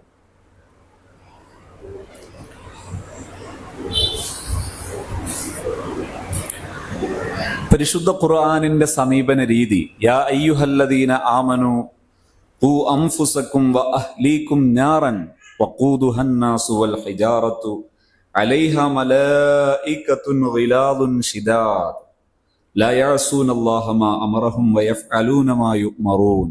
സൂറത്തുൽ തഹ്രീം. എന്താണ്? 6-ാമത്തെ ആയത്താണത്. സത്യത്തിൽ ഒരു കുടുംബ ഭരണം നടത്തുന്ന സമയത്ത് നാം നമ്മുടെ കുടുംബാംഗങ്ങൾക്ക് സ്വർഗം നേടാൻ അതിൻ്റെ പ്രധാന ചേതോവികാരം, അതിൻ്റെ സ്രോതസ്, അതിൻ്റെ മോട്ടിവേഷൻ കേന്ദ്രം നമ്മളാണ്. ഇത് പറയുമ്പോൾ നിങ്ങൾക്ക് റിസ്ക് ഉണ്ടെങ്കിൽ അത് ഒറിജിനൽ അല്ല, റിസ്ക് ഇല്ലാതെ ആസ്വദിച്ച് നടക്കും. ഇതിനെന്തൊക്കെയാണ് ഉണ്ടാകേണ്ടത്? ഇതിന് ഉണ്ടാകേണ്ട പ്രധാനപ്പെട്ട കാര്യങ്ങൾ ഞാൻ ചെറിയൊരു ഹദീസ് കൂടി ഇവിടെ ഉദ്ധരിക്കാം. ഇമാം ബുഖാരി റളിയല്ലാഹു അൻഹു ഉൾപ്പെടെയുള്ള വലിയ മഹാന്മാരൊക്കെ ഉദ്ധരിച്ച ഹദീസ് കൂടിയാണ്. അബ്ദുല്ലാഹ് ഇബ്നു ഉമർ റളിയല്ലാഹു അൻഹു ഉദ്ധരിക്കുകയാണ്. യഖൂലു സമഅതു റസൂലല്ലാഹി സ്വല്ലല്ലാഹു അലൈഹി വസല്ലം യഖൂൽ കുല്ലുക്കും റാഇൻ വകുല്ലുക്കും മസ്ഊലുൻ അൻ റഇയ്യതിഹി അൽ ഇമാമു റാഇൻ വൽ മസ്ഊലു വൽ ഇമാമു റാഇൻ വമസ്ഊലുൻ അൻ റഇയ്യതിഹി വറജുലു റാഇൻ ഫീ അഹ്ലിഹി വഹുവ മസ്ഊലുൻ അൻ റഇയ്യതിഹി വൽ മർഅതു റാഇയത്തുൻ ഫീ ബൈതി സൗജിഹാ വൽ മസ്ഊലത്തുൻ അൻ റഇയ്യതിഹാ വൽ ഖാദിമു റാഇൻ ഫീ മാലി സയ്യിദിഹി വമസ്ഊലുൻ അൻ റഇയ്യതിഹി. എല്ലാവർക്കും ഉത്തരവാദിത്വങ്ങളുണ്ട്. ഭരണകർത്താക്കൾക്ക് ഉത്തരവാദിത്വമുണ്ട്, പുരുഷൻ ഉത്തരവാദിത്വമുണ്ട്, സ്ത്രീക്ക് ഉത്തരവാദിത്വമുണ്ട്. ഉത്തരവാദിത്വം എന്ന് പറയുമ്പോൾ ചിലരൊക്കെ കരുതുന്നത് തലയിലിടലാണെന്ന്. അതൊരു ഉത്തരവാദിത്വം തലയിൽ വെച്ചു കൊടുക്കാണ്. ആണോ? അല്ല. ഈ ഉത്തരവാദിത്വങ്ങാനും ഇല്ലെങ്കിലുണ്ടല്ലോ, ഇതിനോളം വലിയ കുലുമാല് വേറൊന്നുമില്ല. കഴിഞ്ഞ ദിവസം ഒരാൾ വിദേശത്തുനിന്ന് വന്ന് വീട്ടിലാകെ കുലുമാലായി എന്നെ വിളിച്ചു. ഉസ്താദേ, ഞാനിങ്ങനെ നിങ്ങളെ മറ്റേ ഇവിടുത്തെ ക്ലാസ്സില്ല അത് കണ്ടിട്ട് വിളിക്കുകയാണ്, എനിക്ക് വല്ലാത്തൊരു പെടാപ്പെടല ഞാൻ വിട്ടു, വിദേശത്തുനിന്ന് വരണ്ടായിരുന്നു. അപ്പൊ എന്തെങ്കിലും ഞാൻ ചോദിച്ചു എന്ത് പറ്റി? അപ്പൊ ഇയാൾ പറഞ്ഞു നീളാൻ തുടങ്ങിയപ്പോ ഞാൻ പറഞ്ഞൊരു കാര്യം ചെയ്യും, ചൊവ്വാഴ്ച നമ്മളെ മലപ്പുറം ഹാപ്പി സോൺ സെന്ററിൽ ലെറ്റ് നടക്കുന്ന, നിങ്ങൾ അവിടെ വന്നാൽ മതി. ഇപ്പൊ വന്നു. ഇപ്പൊ എന്താ വിഷയം? അത് ഉമ്മ ഭയങ്കര കരച്ചിലും പറച്ചിലും. എന്തേ മോനെ, നിന്റെ ഭാര്യ വന്നതിന് ശേഷം അവളെ പൊന്നുപോലെ നോക്കി വേണ്ടതെല്ലാം ചെയ്തു കൊടുത്ത് കുഞ്ഞിനെ നോക്കി കൊടുക്കും, പണിയെടുത്തു കൊടുക്കും, അങ്ങനെ അവളെ പരിരക്ഷിച്ചു കൊണ്ടുവരുന്ന ഞാന് ഇപ്പൊ നോക്കുമ്പോ എന്നെ ഓൾക്ക് പറ്റുന്നില്ല. എന്തേ വിഷയം? ഇവര് രണ്ടാളും വീട് മാറി താമസിച്ചു, വേറെ ആരും ഇല്ല. അതായത് ഈ മോനേ ഉള്ളൂ, ഈ മോന്റെ കൂടെയാണ് ഉമ്മ താമസിക്കേണ്ടത്. ഈ വീട് മാറി താമസിച്ച സമയത്ത് ഇയാളുടെ വീട്ടിലേക്ക് ഈ ഉമ്മ വന്നാൽ ഉമ്മാക്ക് കാര്യമായിട്ട് എന്താ, വന്നാൽ ചായ കൊടുക്കും, അതുപോലെ ആവശ്യമുള്ളതെല്ലാം കൊടുക്കുന്നുണ്ട്. പക്ഷെ ഈ ഉമ്മാക്ക് എന്ത് ഫീൽ ചെയ്യുന്നില്ല, ഞാനിവിടുത്തെ ആരാ ഫീൽ ചെയ്യുന്നില്ല. വലിയ പ്രശ്നമാണത്. അപ്പൊ ഒരാൾക്ക് ജീവിതത്തിലൊരു മസ്ഊലിയത്തില്ലെങ്കിൽ, ഒരു റെസ്പോൺസിബിലിറ്റി ഇല്ലെങ്കിൽ ഭയങ്കര ശൂന്യതയായിരിക്കും. ഞാൻ നിങ്ങളോട് പറയാണ്, ഒരു മാസം ഇതാ ഈ റൂമിൽ ഇവിടെ കിടക്കുക, ഇവിടെ ഇരിക്കുക, ഭക്ഷണം കഴിക്കുക, നിസ്കരിക്കുക, ഉറങ്ങുക, വേറെ ഒരു പണിയും ഇല്ല എന്ന് പറഞ്ഞോട്ടെ, പൊടച്ചോനെ ഇവിടുന്ന് എങ്ങനെയെങ്കിലും ഒന്ന് എന്നെ രക്ഷപ്പെടുത്തി തരണമെന്ന് പറയൂലേ? ഇതിനെ ജയില് എന്ന് പറയാം. അവിടെ കിടക്കാൻ സ്ഥലം ഉണ്ടാവും, ഭക്ഷണം ഉണ്ടാവും, കാര്യമായിട്ട് ജോലി ഉണ്ടാവില്ല എന്നുള്ള പ്രശ്നമാണ്. ചിലയിടത്ത് ജോലിയൊക്കെ ഉണ്ടാവും, ജയിലിൽ വ്യത്യാസങ്ങൾ ഉണ്ടാവും. ഏതായാലും ഇതാണ് പ്രശ്നം. അപ്പൊ മസ്ഊലിയത്ത് എന്ന് പറയുന്നത് എന്താ? ഒരു മകൻ നന്നാകാൻ ഞാനാണ് കാരണം, ഭർത്താവ് നന്നാകാൻ ഞാൻ കാരണമാണ്, എന്റെ ഫാമിലിയിൽ ശാന്തത ഉണ്ടാകാൻ ഞാൻ കാരണമാണ്, ഇവരൊക്കെ ആഹാരം കഴിക്കുന്നത് ഞാനാകാൻ എനിക്ക് അവസരമുണ്ട്. ഞാൻ പറയുന്നത് ശ്രദ്ധിക്കണം. ഇവരൊക്കെ ഭക്ഷണം കഴിക്കുന്നതിന് സബബാകാൻ എനിക്ക് അവസരമുണ്ട്. അങ്ങനെ ബാധ്യത ഇസ്ലാം വെച്ചിട്ടില്ല കേട്ടോ. നമ്മുടെ സാമൂഹിക സന്ദർഭത്തിൽ പുരുഷൻ പുറത്തും പോയി ഭക്ഷണവും വെച്ച് അങ്ങനത്തെ സാഹചര്യം ഇല്ലാത്തത് കൊണ്ട് നമ്മളത് ചെയ്യുന്നു, അല്ലാതെ ഉത്തരവാദിത്തം ഏൽപ്പിച്ചിട്ടില്ല ശരിക്കും. പക്ഷെ സാമൂഹിക സാഹചര്യത്തിൽ അത് ഏറ്റെടുക്കാനുള്ള ഒരു ധാർമ്മിക ഉത്തരവാദിത്വം നമ്മളത് ഏറ്റെടുക്കുന്നു. അപ്പൊ അതിൽ സുഖം, അതിലൊരു സന്തോഷം, ഈ സന്തോഷം അനുഭവിക്കുന്നുണ്ടെങ്കിൽ എല്ലാം റെഡി ആയിരിക്കും. ഭക്ഷണം കറക്റ്റ് സമയത്തുണ്ടാവും, അല്ലെങ്കിൽ എപ്പോഴും വെയിറ്റ് ഉണ്ടാവും. ഒരു ഭക്ഷണത്തിന് നിങ്ങൾ ഇറങ്ങുമ്പോൾ, നിങ്ങൾ സുബഹി നിസ്കരിച്ചിട്ട് ഭക്ഷണം ഉണ്ടാക്കുകയാണ്. ഭക്ഷണം ഉണ്ടാകുമ്പോൾ നിങ്ങളെ മനസ്സിൽ ഉണ്ടാകുന്ന പ്രതിഫലം എന്താണോ, നിങ്ങൾ ഒരു ജുസ് ഖുർആൻ ഓതുക. ഈ ഖുർആൻ ഓതുന്നതിനാണോ ഭക്ഷണം ഉണ്ടാക്കുന്നതിനാണോ കൂടുതൽ പ്രതിഫലം? ഭക്ഷണം ഉണ്ടാക്കുന്നത്. ഖുർആൻ ഓതിയാൽ അതിന്റെ പ്രതിഫലം ഇവിടെ ഒതുങ്ങും. ഖുർആൻ ഓതണ്ടെന്ന് കേൾക്കല്ലേ ഞാൻ പറഞ്ഞത്. ഖുർആൻ ഓതിയാൽ അതിവിടെ തീരും, നിങ്ങളിൽ ഒതുങ്ങും. അതേസമയം നിങ്ങളവിടെ ഭക്ഷണം ഉണ്ടാക്കുമ്പോൾ കുട്ടി മദ്രസയിൽ നേരത്തെ പോകുന്നത് നിങ്ങൾ മുഖേനയാണ്. ഭർത്താവ് ജോലിക്ക് നേരത്തെ പോകുന്നത് നിങ്ങൾ കാരണമാണ്. അപ്പൊ ഇവരെല്ലാം സ്വസ്ഥത ഉണ്ടാകുന്നതിന്റെ കാരണം ഈ ബോധ്യം മനസ്സിലുണ്ടെങ്കിൽ ഖുർആൻ എന്നിട്ട് ഓതിയാ മതി. കൂലി കൂടുതലാ, മനസ്സിന് സുഖം കൂടുതലാ. അതിനാണ് ഹ്യൂമാനിറ്റി, ഹ്യൂമിലിറ്റി, മാനുഷിക മൂല്യം, ധാർമ്മികത, വിനയം, ഇതൊക്കെ പറയുന്നത് ഇതിനാണ്. ഇതാണ് ഇസ്ലാമിക് ലൈഫ് മോഡ്. ഇനി ഗൃഹഭരണത്തിന്റെ പ്രധാന മേഖലകൾ ഏതൊക്കെയാണ്? ഒന്ന്, ആത്മീയതയുള്ള ഗൃഹഭരണം, ആത്മീയതയുണ്ടാക്കുന്ന ഗൃഹഭരണം. ഇതിന് ലാസ്റ്റ് നിങ്ങൾക്ക് ഒരു 2 പേജ് A4 ഒരു ഇത് തരും. അത് നിങ്ങളൊരു മാസം കണ്ടിന്യൂ ആയിട്ട് ഇൻഷാ അല്ലാഹ് നിങ്ങൾക്ക് എല്ലാവർക്കും താല്പര്യം ഉണ്ടെങ്കിൽ നിങ്ങളൊരു ഗ്രൂപ്പിൽ ജോയിൻ ചെയ്യിപ്പിച്ചു തരും. ഇനി നല്ല താല്പര്യമുള്ളവരാണെങ്കിൽ നിങ്ങൾക്ക് ലെറ്റിലോ ഓൺലൈനായോ ഫിസിക്കലായോ ജോയിൻ ചെയ്യാം. എന്നാൽ അതിൽ കറക്റ്റ് നിങ്ങൾ ഫോളോ അപ്പ് ചെയ്താൽ നിങ്ങൾക്കൊരു 1.5 മാസം കൊണ്ട് ലൈഫിൽ ആരോഗ്യത്തിന് മാറ്റം ഉണ്ടാകും, മാനസിക വിഷയങ്ങൾക്ക് എല്ലാറ്റിനും മാറ്റങ്ങൾ ഫീൽ ചെയ്യുന്നത് കാണാം. പക്ഷെ അത് ഞാൻ ഷെഡ്യൂൾ ശേഷം പറയാം. എന്തൊക്കെയാണ് ആത്മീയ ഗൃഹഭരണത്തിന് ഉണ്ടാകേണ്ടത്? ഒന്ന്, 5 നേരത്ത് ഫസ്റ്റ് ടൈമിൽ നിസ്കാരം നടക്കണം. 5 നേരവും ആദ്യ വക്കത്തിൽ നിസ്കാരം നടക്കണം നമ്മളെ വീട്ടിൽ. ശ്രദ്ധിക്കണം, നമ്മൾ നിസ്കരിക്കുമ്പോൾ വേറൊരാൾ നിസ്കരിക്കാത്തതിന് ബഹളമൊന്നും വെക്കരുത്. നമ്മൾ നിസ്കരിച്ചാൽ മതി. വേണമെങ്കിൽ വേറൊരാൾ ഉണർത്തിക്കോ 1 വട്ടം, 2ാമത് വേണ്ട. വല്ലാതെ മുട്ടിയിട്ട് നിവൃത്തിയില്ലെങ്കിൽ 2ാമത് പറഞ്ഞ, 3ാമത് എന്തായാലും വേണ്ട. വേറൊരാളെയും ശല്യം ചെയ്യേണ്ട, നിസ്കരിച്ചാൽ മതി. വേറൊരാളെയും മക്കളെ ആയാലൊന്നും നിർബന്ധിക്കൊന്നും വേണ്ട എന്ന് പറഞ്ഞതിന്റെ അർത്ഥം മക്കൾ നിസ്കരിക്കേണ്ടതില്ല എന്നല്ല, മക്കൾ നിർബന്ധമായും നിസ്കരിക്കണം. അതിന് ഇങ്ങനെ ചെയ്താലാണ് ഫലം കാണുക. അല്ലെങ്കിൽ ചിലപ്പോ ഒക്കെ മോൻ വിചാരിച്ചിട്ടുണ്ടാവും, ഞാൻ ഇതൊന്ന് വരച്ച് കഴിഞ്ഞിട്ട് ഇപ്പിങ് നിസ്കരിക്കട്ടെ, നീ ഉമ്മാന്റെ പറച്ചിൽ കേട്ടാ വിചാരിക്കും ഇതും വരക്കട്ടെ, 4 എണ്ണം കൂടി വരക്കട്ടെ എന്നിട്ട് നിസ്കരിക്കാം. അതാണ് പറച്ചിൽ കൂടിയാലുള്ള പ്രശ്നം. അപ്പൊ അതായത് നമ്മുടെ സ്വഭാവം, പെരുമാറ്റം മോശമായി പോകുന്നു എന്നുള്ളതാണ് പ്രശ്നം. അപ്പൊ 1, 5 നേരം നിസ്കാരം. 2, ഖുർആൻ പാരായണം. ഖുർആൻ പാരായണം ചെയ്യുമ്പോൾ എങ്ങനെ പാരായണം ചെയ്യുന്ന നല്ലതെന്നറിയോ? ഒരു നല്ല വൃത്തിയുള്ള, കാണാൻ നല്ല സ്റ്റൈലുള്ള നല്ലൊരു ഖുർആൻ വെക്കുന്ന ഒരു പീഠം, അതിനു വേണ്ടി ഇരിക്കാൻ പറ്റുന്ന നല്ലൊരു ഇരിപ്പിടം, ഇതെല്ലാം അടിപൊളിയായിട്ടുള്ളതാണ്. ആ ജനലൊന്നും നടക്കും, ഒരാൾ ആ ജനലൊന്നും നടക്കും. അല്ലെങ്കിൽ ചിലപ്പോ നമ്മളും കൂടി അങ്ങ് ഫുട്ബോൾ ഗ്രൗണ്ടിലെത്തും. അമ്മാതിരി അനൗൺസ്മെന്റ്.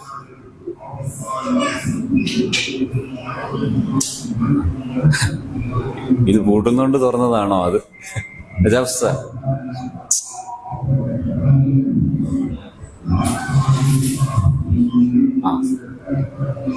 അപ്പോ ഈ പരിപാടി നടത്തുമ്പോ സംഘാടകരുടെ എണ്ണം കൂടുതൽ വേണോന്ന് മനസ്സിലായില്ലേ? അപ്പോ ഖുർആൻ പാരായണം, ഇത് 2ന്റെയും സമയത്ത് ഖുർആൻ നല്ലൊരു ഇരിപ്പിടം, അടിപൊളി ഇരിപ്പിടം, നല്ല പീഠം, അത് വെക്കാനുള്ള സ്റ്റാൻഡ്, ഇങ്ങനെയൊക്കെ വെച്ചിട്ടാണ് ഖുർആൻ ഓതേണ്ടത്. ശ്രദ്ധിക്കേണ്ടത്, ഈ നിസ്കാരവും ഖുർആൻ ഓത്തും മുടങ്ങുന്ന സമയങ്ങളിൽ അതിനു വേണ്ടിയുള്ള ഒരു സമയം നിങ്ങൾ എന്ത് ചെയ്യണം? അപ്പോഴും ഇൻവെസ്റ്റ് ചെയ്യണം.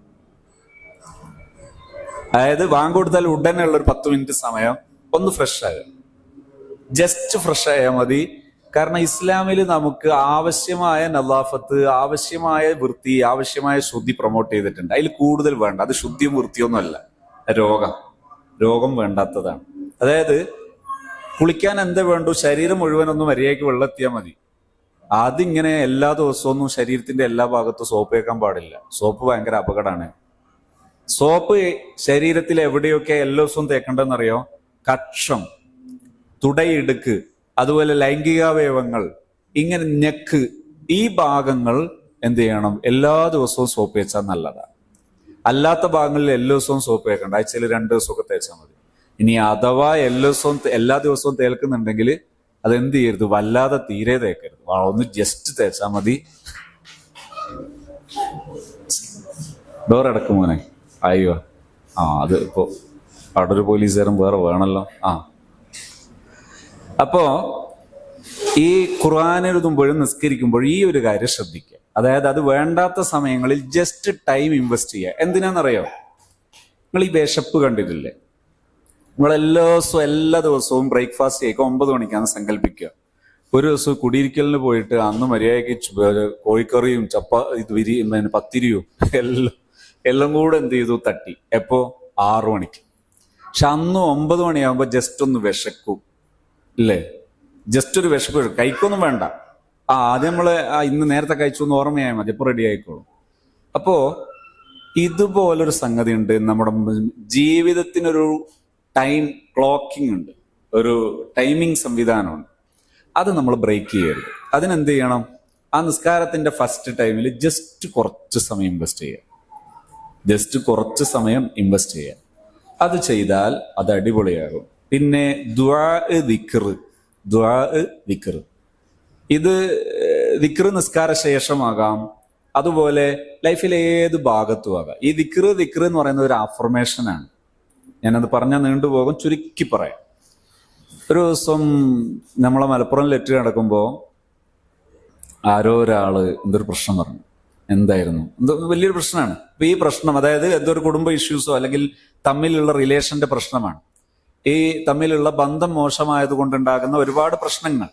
അപ്പൊ ഞാൻ അതിന് പരിഹാരം പറഞ്ഞു. നിങ്ങൾ ജസ്റ്റ് ഒരു അഫർമേഷൻ 2-3 സെന്റൻസ് പറഞ്ഞു. ഈ സെന്റൻസ് നിങ്ങൾ എന്ത് ചെയ്യുക? ആവർത്തിച്ച് പറയാ, ശരിയാകും. ആവർത്തിച്ച് പറഞ്ഞു, ശരിയായി. അപ്പൊ എന്താ സംഭവം? നിങ്ങളുടെ ഉപബോധ മനസ്സിലെ നെഗറ്റീവുകൾ കളയാൻ ബോധ മനസ്സിനെ ഉപയോഗപ്പെടുത്തിയിട്ട് ചില വാക്കുകൾ ആവർത്തിച്ചു പറയുന്നതാണ് അഫർമേഷൻ. ഇതന്നെ ദിക്റും. നിങ്ങൾ കണ്ടിട്ടില്ലേ? ഇതാ അസ്വാബത്തുഹും മുസീബത്തുൻ ഖാലു ഇന്നാ ലില്ലാഹി വ ഇന്നാ ഇലൈഹി റാജിഊൻ. നമുക്കൊരു പ്രയാസം വന്ന വിഷമം ഉണ്ടാവും. വിഷമം നീങ്ങാൻ എന്താ ചെയ്യേണ്ടത്? ഇന്നാ ലില്ലാഹി വ ഇന്നാ ഇലൈഹി റാജിഊൻ. എനിക്ക് വിഷമമൊന്നുമില്ല, എല്ലാം അള്ളാഹുവിൻ്റെതാണ്, ഇതിലും വലിയ ഇനിയും വരാം. കാരണം ഞാൻ തന്നെ പോകൂലേ? ഇപ്പൊ ഇതിരെയല്ലേ സംഭവിച്ചിട്ടുള്ളൂ. നമ്മൾ തന്നെ അടക്കി എടുത്തു പോകും. പിന്നെന്താ ബേജാറാകാൻ? അതുകൊണ്ട് ബേജാറാകാനൊന്നുമില്ല, ഇത് ചെറുതാ.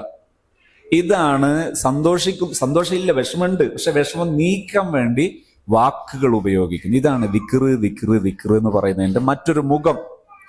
ഇത് നമ്മൾ ഡെയിലി ഉപയോഗപ്പെടുത്തുന്നതാണ് ദിക്ർ ദുആ എന്ന് പറയുന്നത്. മനസ്സിനെ ചേഞ്ച് ചെയ്യാൻ സഹായിക്കുന്നതാണ്. ലാ ഹൗല അർഷിന്റെ തണലിലെ നിധിയാണ് എന്നാണ് അള്ളാഹുവിന്റെ റസൂൽ സല്ലല്ലാഹു അലൈഹി വസല്ലം നിങ്ങൾ പറഞ്ഞത്. എന്താ അർഷ് എന്ന് പറഞ്ഞാൽ? ഇപ്പൊ നിങ്ങൾ ആകാശം കാണുന്നില്ലേ? ഈ ആകാശത്തിന്റെ എത്രയോ മടങ്ങ് വലുതാണ് അർഷ് എന്ന് പറയുന്നത്. അതായത് ഈ ആകാശം, ഇത്രയും വലിയ ആകാശം അർഷിലേക്ക് ചേർത്തിയാൽ ആകാശത്തിൽ ഒരു നാണയം വെച്ചാൽ നാണയം എത്ര ചെറുതാ, അതുപോലെ ചെറുതാണ് അർഷില് ഈ ആകാശലോകം എന്ന് പറയുന്നത്. അത്രയും വലിയ ഒരു അത്ഭുതങ്ങൾ നിറഞ്ഞ ലോകമാണ് അർഷ്. ആ അത്ഭുതങ്ങൾ നിറഞ്ഞ ലോകത്തെ അർഷിന്റെ നിധിയാണ് ലാ ഹൗല വലാ ഖുവത ഇല്ലാ ബില്ലാഹിൽ അലിയിൽ. എന്ന് പറഞ്ഞാൽ അത്ര പവർഫുൾ ആണ് ദിക്ർ. ലാ ഇലാഹ ഇല്ലല്ലാഹു ദിക്റാണ്, ബെസ്റ്റ് ദിക്റാണ്. ലാ ഹൗല വലാ ഖുവത ഇല്ലാ ബില്ലാഹിൽ അലിയിൽ അദീം, ബെസ്റ്റ് ദിക്റാണ്, നല്ല ദിക്റാണ്. ഇങ്ങനെ തുടങ്ങിയിട്ടുള്ള നല്ല നല്ല ദിക്റുകൾ, ഹസ്ബുനല്ലാഹു വ നിഅമൽ വക്കീൽ, നല്ല ദിക്റാണ്. അല്ലാഹു എനിക്ക് മതി. ഇങ്ങനെ തുടങ്ങിയിട്ടുള്ള ദിക്റുകൾ, ദ്വാകൾ എപ്പോഴും ദ്വാ ചെയ്യണം. നമുക്ക് വേണ്ടി, മാതാപിതാക്കൾക്ക് വേണ്ടി, ഗുരുനാഥന്മാർക്ക് വേണ്ടി, ഭർത്താവിന് വേണ്ടി, മക്കൾക്ക് വേണ്ടി, അയൽവാസികൾക്ക് വേണ്ടി. അയാളുടെ ചോനെ അയൽവാസിയോ ഓള് ഇമ്മാതിരി ശല്യം ചെയ്തൊരുത്തി ഒക്കെ വേണ്ടി അത് വേർക്കണ്ട. അപ്പോഴേ നമ്മളെ മനസ്സ് നന്നാകുക. ഒരാൾ ഒഴിഞ്ഞു വരും.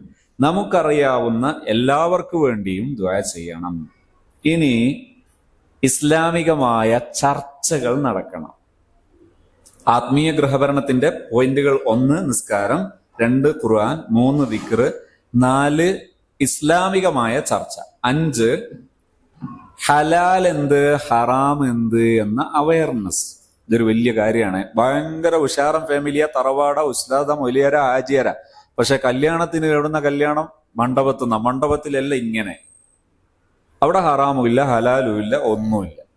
ഇങ്ങനെ ഹറാമ് ഹലാൽ അവയർനെസ് ഇല്ലാത്തവരായി മാറരുത്. അതൊരു പ്രധാന ഘടകം. അവയർനെസ് ആണ് ഏറ്റവും വലുത്. അവയർനെസിന്റെ ബാക്കിയൊക്കെ എളുപ്പമാണ്. ഈ അടുത്തൊരു ദിവസവും ഞാനിപ്പോ അടുത്ത കാലത്തൊന്നും കല്യാണങ്ങൾക്ക് പൊതുവേ പോകാറില്ല. ഞാനിങ്ങനെ ആലോചിക്കുന്നത് എന്താ അറിയാം, എന്റെ മക്കളെ കല്യാണമൊക്കെ വരുമ്പോ കല്യാണത്തിന് ഇസ്ലാമികമായി എന്തൊക്കെയാണോ മംദൂഹാണെന്ന് പറഞ്ഞാൽ അത് മാത്രം ചെയ്യും. എന്താ?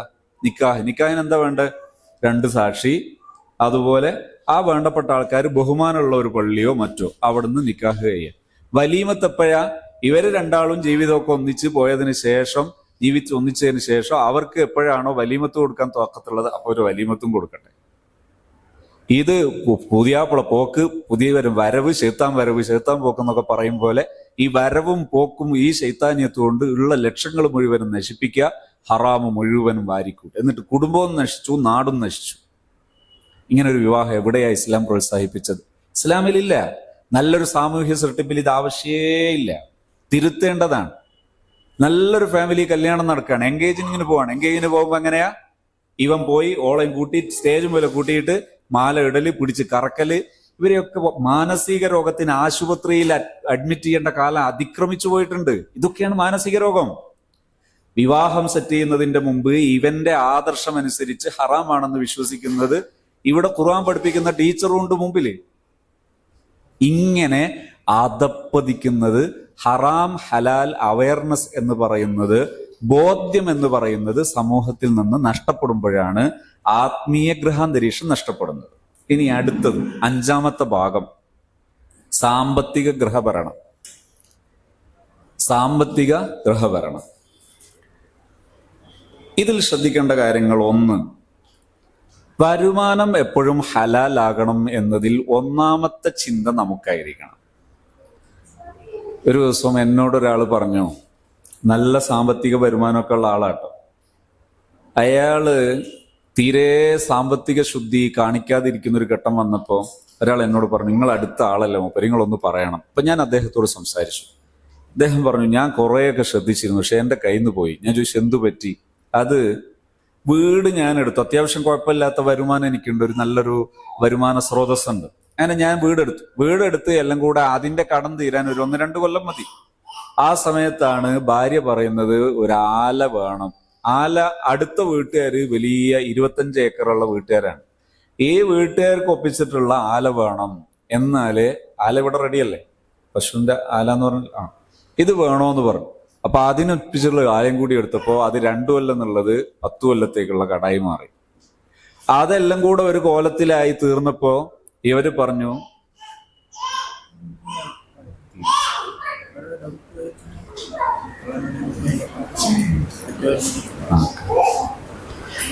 ഇത് കഴിഞ്ഞപ്പോ ഇവര് പറഞ്ഞു, ഇനി എന്തു വേണം, ബാക്കില് ഒരു കൂടയും കൂടി എക്സ്ട്രാ വേണം.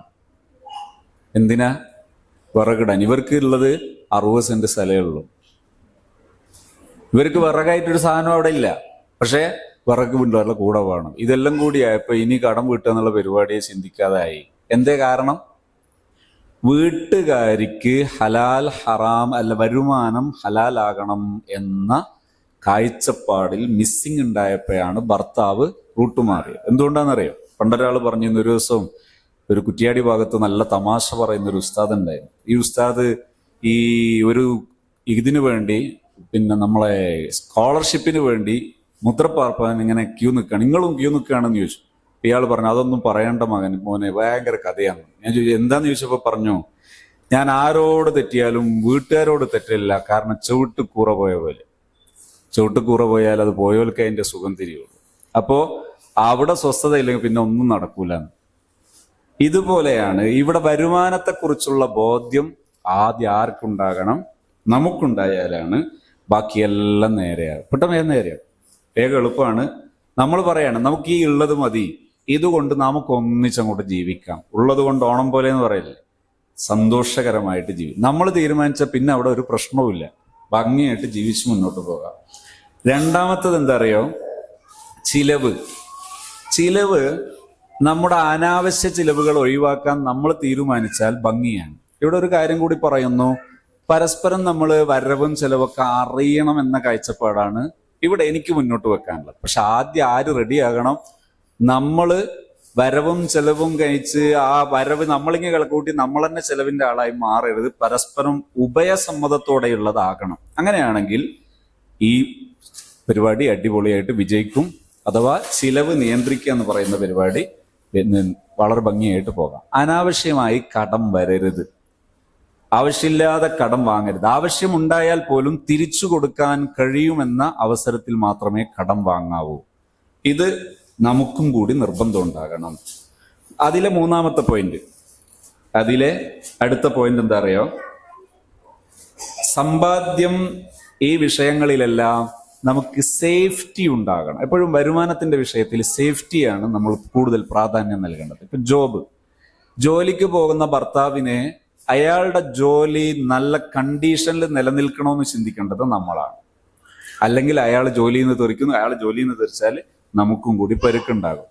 ഒരാൾ ബിസിനസ് മുന്നോട്ട് കൊണ്ടുപോകുമ്പോൾ അയാൾ ബിസിനസ് സേഫ് ആയിട്ട് പോകണം എന്നുള്ള ചിന്ത നമുക്കുണ്ടാകണം. അതിനെന്താ വേണ്ടതെന്നറിയാം. ഞാൻ ഒരിക്കലും ഒരു സമ്പന്നനായ ഒരാളുടെ ഭാര്യ മരിച്ചു. അയാള് ഒരു കൗൺസിലിങ്ങിന് വന്നൊരിക്കൽ. അപ്പൊ ഞാനിങ്ങനെ സംസാരിക്കുമ്പോൾ അയാൾ എന്നോട് പറഞ്ഞു, ഉസ്താദെ ചില സമയത്തൊക്കെ മരിച്ച് കൊണായി എന്ന് തോന്നലുണ്ട് എന്ന് പറഞ്ഞു. ഞാനിങ്ങനെ ഒന്ന് പതറിപ്പോയി. കാരണം ആ സഹോദരിയെ കുറിച്ച് അല്ലാഹു പരലോകം സന്തോഷത്തിലാക്കി കൊടുക്കട്ടെ, നല്ല മുത്തഖിയത്തായ പെണ്ണാണ്. അപ്പോ ഇവർ പറഞ്ഞു, എനിക്ക് വലിയ ബഹുമാനമൊക്കെയാണ്, പക്ഷെ ചില സമയമൊക്കെ എനിക്ക് അങ്ങനെ തോന്നിപ്പോയി എന്ന് ചോദിച്ചു. ഞാൻ ചോദിച്ചു എന്താണ്? ഇപ്പൊ പറഞ്ഞു, ഞാൻ പലപ്പോഴും വലിയ വലിയ ബിസിനസ്, വലിയ കോടീശ്വരനാണ്, വലിയ ബിസിനസ്സിനും വലിയ ബിസിനസ് മീറ്റിങ്ങിനും കാര്യങ്ങൾക്കെല്ലാം പോകാൻ ഇറങ്ങി നോക്കിയാൽ ഉടുക്കാനുള്ള മുണ്ടുണ്ടെങ്കിൽ കുപ്പായം ഉണ്ടാവില്ല, കുപ്പായം ഉണ്ടെങ്കിൽ മുണ്ടുണ്ടാവില്ല, ഇത് രണ്ടും ഉണ്ടെങ്കിൽ വേറൊന്നും ഉണ്ടാവില്ല. ഇങ്ങനെയുണ്ട്. അതേസമയം ഇപ്പോ ഒരു സഹോദരി പാർട്ട്ണറായി വന്നപ്പോ എപ്പോ നോക്കിയാലും 4 കൂട്ടം ഷെൽഫില് ഇത് അടുക്കി വെച്ചിട്ടുണ്ടാവും, ഇസ്തിരി ഇട്ടത്. ഇത് കാണുമ്പോൾ എനിക്കിങ്ങനെ തോന്നി, എൻ്റെ എത്ര മീറ്റിംഗാ കൊളായെന്നറിയോ, എൻ്റെ എത്ര ബിസിനസ്സിലാണ് ഞാനിങ്ങനെ 2ാം നമ്പറായെന്നറിയോ, ഒറ്റ കുപ്പായം കൊണ്ട്. ഇത് ആലോചിക്കുമ്പോ എനിക്കിങ്ങനെ ചിലപ്പോഴൊക്കെ തോന്നാറുണ്ട്, ഇതെവിടുന്ന് വന്നതാ? ഈ സേഫ്റ്റി ഉണ്ടാകണം എന്നുള്ളതിന്റെ ഫസ്റ്റ് തിങ്കിങ് വരേണ്ടത് നമുക്കാണ്. അത് നമുക്കുണ്ടെങ്കിൽ പിന്നെ ആ ലൈഫ് ഭദ്രമാണ്. എത്ര വലിയ ജമിയത്തുൽ ഉലമയുടെ പ്രസിഡന്റാന്ന് പറഞ്ഞിട്ട് കാര്യമില്ല, ഇതിൽ ഫസ്റ്റ് തിങ്കിങ് അല്ലെങ്കിൽ പ്രധാനപ്പെട്ട പ്രിഫറൻസ്, പ്രാധാന്യം നമുക്കാണ്. ഇനി ബന്ധം ഊഷ്മളമാവുക, പരസ്പരം ബഹുമാനം ഉണ്ടാവുക. ഞാൻ ഒരിക്കലും ഒരു ട്രെയിനിങ് പ്രോഗ്രാം നടക്കുമ്പോൾ ഒരു ട്രെയിനിങ്ങിൽ ഭയങ്കര സജീവമായൊരു ലേഡി, ഭയങ്കര ട്രെയിനറൊക്കെയാണെന്ന് പറഞ്ഞു. അപ്പൊ ഞാൻ ഇങ്ങനെ അവരോട് സംസാരിക്കുമ്പോൾ ഹസ്ബൻഡിനോട് സംസാരിക്കുന്നത് പലപ്പോഴും റെസ്പെക്ട്ഫുൾ അല്ല. അപ്പൊ ഞാൻ പറഞ്ഞു, നല്ലൊരു ട്രെയിനർ എപ്പോഴും ഹസ്ബൻഡിനെ റെസ്പെക്ട്ഫുൾ ആയി സംസാരിക്കും, അവർ ബഹുമാനപൂർവ്വം സംസാരിക്കും. അപ്പൊ അവർക്കത് തീരെ ഉൾക്കൊള്ളാൻ പറ്റുന്നില്ല. പിന്നെ ഒരു കുറച്ചു കാലം കഴിഞ്ഞിട്ട് അവരൊരു ജോബും ഇതൊക്കെ ഡിസോർഡർ ആയ ഒരു സമയത്ത് ഒരു അപ്പോയിന്റ്മെന്റ് ഇതിനു വേണ്ടി വന്നു. അപ്പൊ നോക്കുമ്പോൾ ഇതിന്റെ അടിസ്ഥാന കാരണം ഇവിടെയാണ്. സ്വന്തം ഹസ്ബൻഡിനെ ബഹുമാനിക്കാൻ കഴിയാത്തത് ബന്ധങ്ങൾ നമ്മൾ അറിയാതെ മുറിഞ്ഞു പോകാൻ കാരണമാകും. സംഗതി ശരിയാണ്, ഭാര്യയും ഭർത്താവും തമ്മിലുള്ള ഇടപാടുകൾ, ട്രാൻസാക്ഷൻ എന്ന് പറയുന്നത് അതങ്ങനെയുള്ളതാണ്. പക്ഷെ അതിന്റെ പേരിൽ പരസ്പരം ബഹുമാനം ഇല്ലാതിരിക്കരുത്. പരസ്പരം ബഹുമാനിക്കുക എന്നുള്ളത് കഴിവാണ്, കഴിവ് കേടല്ല, കഴിവാണ്. ബഹുമാനം തോന്നുന്ന പെരുമാറ്റങ്ങൾ പ്രത്യക്ഷമായി ഉണ്ടാകണം എന്നർത്ഥം. ഇനി ഒരു കാര്യം പറയുമ്പോൾ എപ്പോഴും ശാന്തതയുള്ള വാക്കുകൾ ഉപയോഗിക്കാൻ ശ്രമിക്കണം. ശാന്തതയോടെ പറയാൻ ശ്രമിക്കുക, ശാന്തതയുള്ള വാക്കുകൾ പറയാം.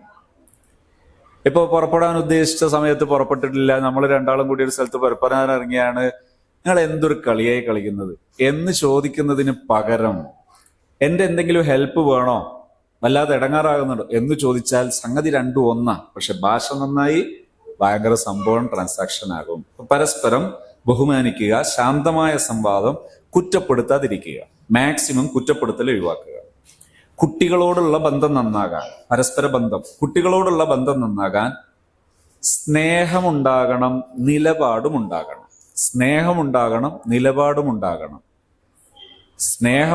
നിലപാടുമുണ്ടാകണം. എന്താണ്? കുട്ടികളോട് എപ്പോഴും സ്നേഹമാണ്. ഇപ്പൊ നമ്മൾ ഇവിടെ വന്നു, കുട്ടികൾ വാതിൽ തുറക്കും, ഇറങ്ങും, അത് ഉൾക്കൊള്ളാനുള്ള മനസ്സ് നമുക്കുണ്ടാകണം.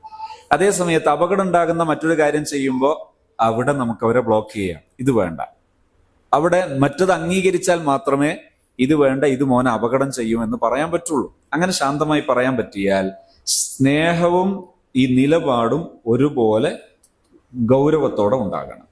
2, കുട്ടികൾ എപ്പോഴും കേൾക്കണം. ഉമ്മ എന്ന് പറഞ്ഞ് വിളിക്കുമ്പോൾ എന്താ മോനെ, നിങ്ങൾ കേൾക്കുന്നില്ല, നിങ്ങൾ കേൾക്കണം. കുട്ടികൾ വിളിക്കുന്നത് ഏതർത്ഥത്തിലാണോ അതുപോലെ കേൾക്കണം. അവർക്ക് ഒരുപാട് പറയാനുണ്ടാവും. ചിലപ്പോൾ ഒരു തുമ്പി അതിലൂടെ പോയതായിരിക്കും, ഒരു പൂമ്പാറ്റ ഇതിലൂടെ പറന്നതൊക്കെ ആയിരിക്കും പറയാനുണ്ടാകുക. അത് കേൾക്കണം. അവരർഹിക്കുന്ന രീതിയിൽ നമ്മൾ കേൾക്കണം. പിന്നെ കുട്ടികളോട് താരതമ്യം ചെയ്യരുത്. നീ നോക്ക്, മറ്റോന് എത്ര ഉഷാറാ, പറയേ ചെയ്യരുത്. അത്ര അപകടം പിടിച്ച വാക്കാണത്. താരതമ്യം ചെയ്യുക ഒഴിവാക്കണം. താരതമ്യം ചെയ്യരുത്. കുറ്റപ്പെടുത്തുന്നതിന് പകരം കേൾക്കണം, സ്നേഹം ഉണ്ടാകണം, നിലപാടുണ്ടാകണം. പറ്റാത്തത് എന്ത് ചെയ്യരുത്? മൊബൈൽ കൊടുക്കരുത്. പകരം എന്ത് ചെയ്യണം? കളിപ്പാട്ടം കൊടുക്കണം. അങ്ങനെ നമ്മൾ കൊടുക്കണം.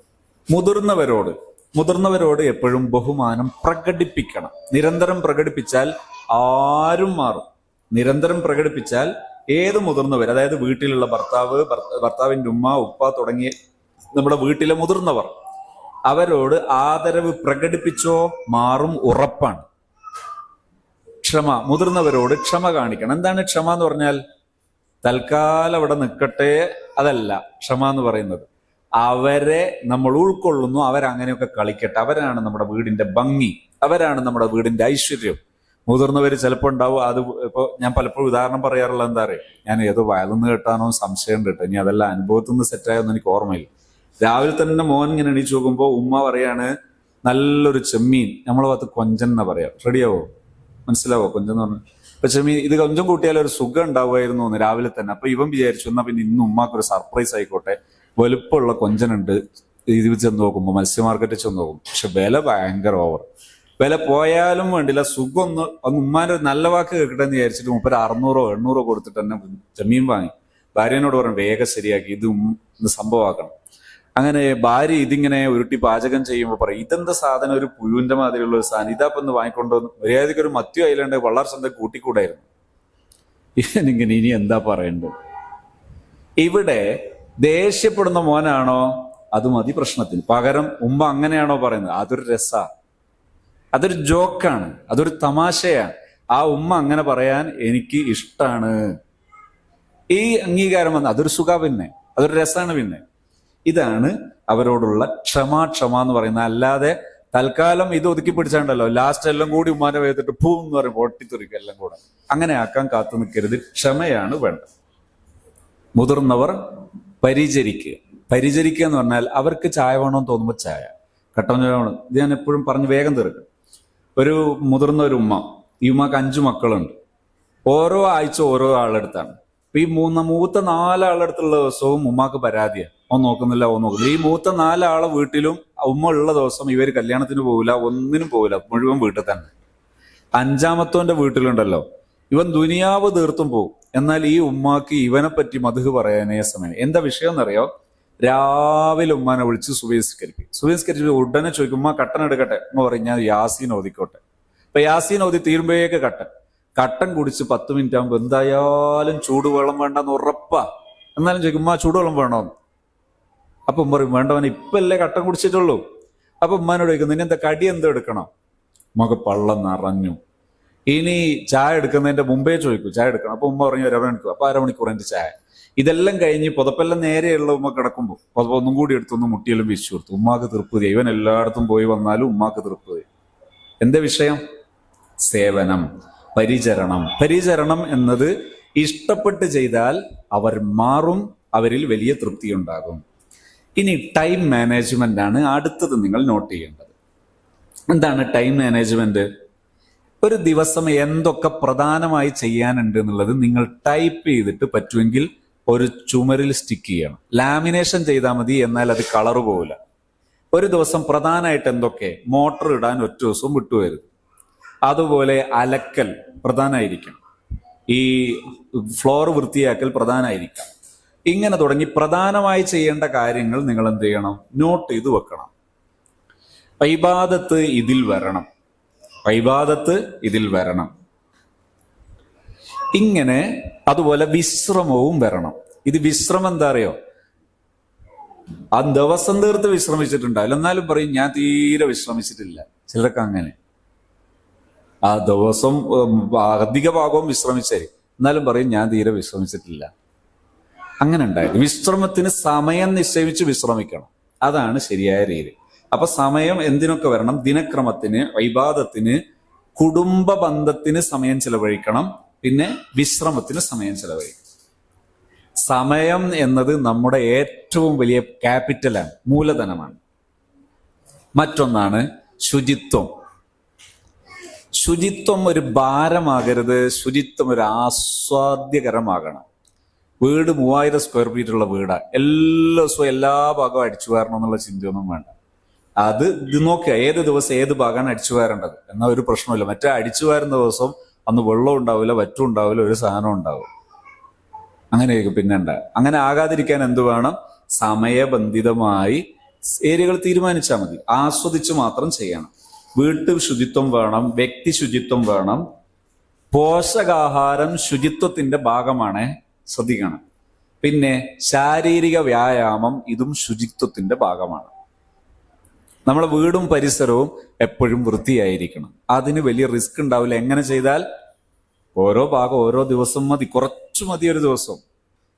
പണിയെടുത്തങ്ങ് തളർന്നു പോയരുത്. ആ പ്ലാനിങ്ങോടുകൂടെ ഓരോ ഭാഗം ഓരോ ദിവസം, അങ്ങനെയാണെങ്കിൽ എല്ലാ ഭാഗവും റെഡി ആയിരിക്കും.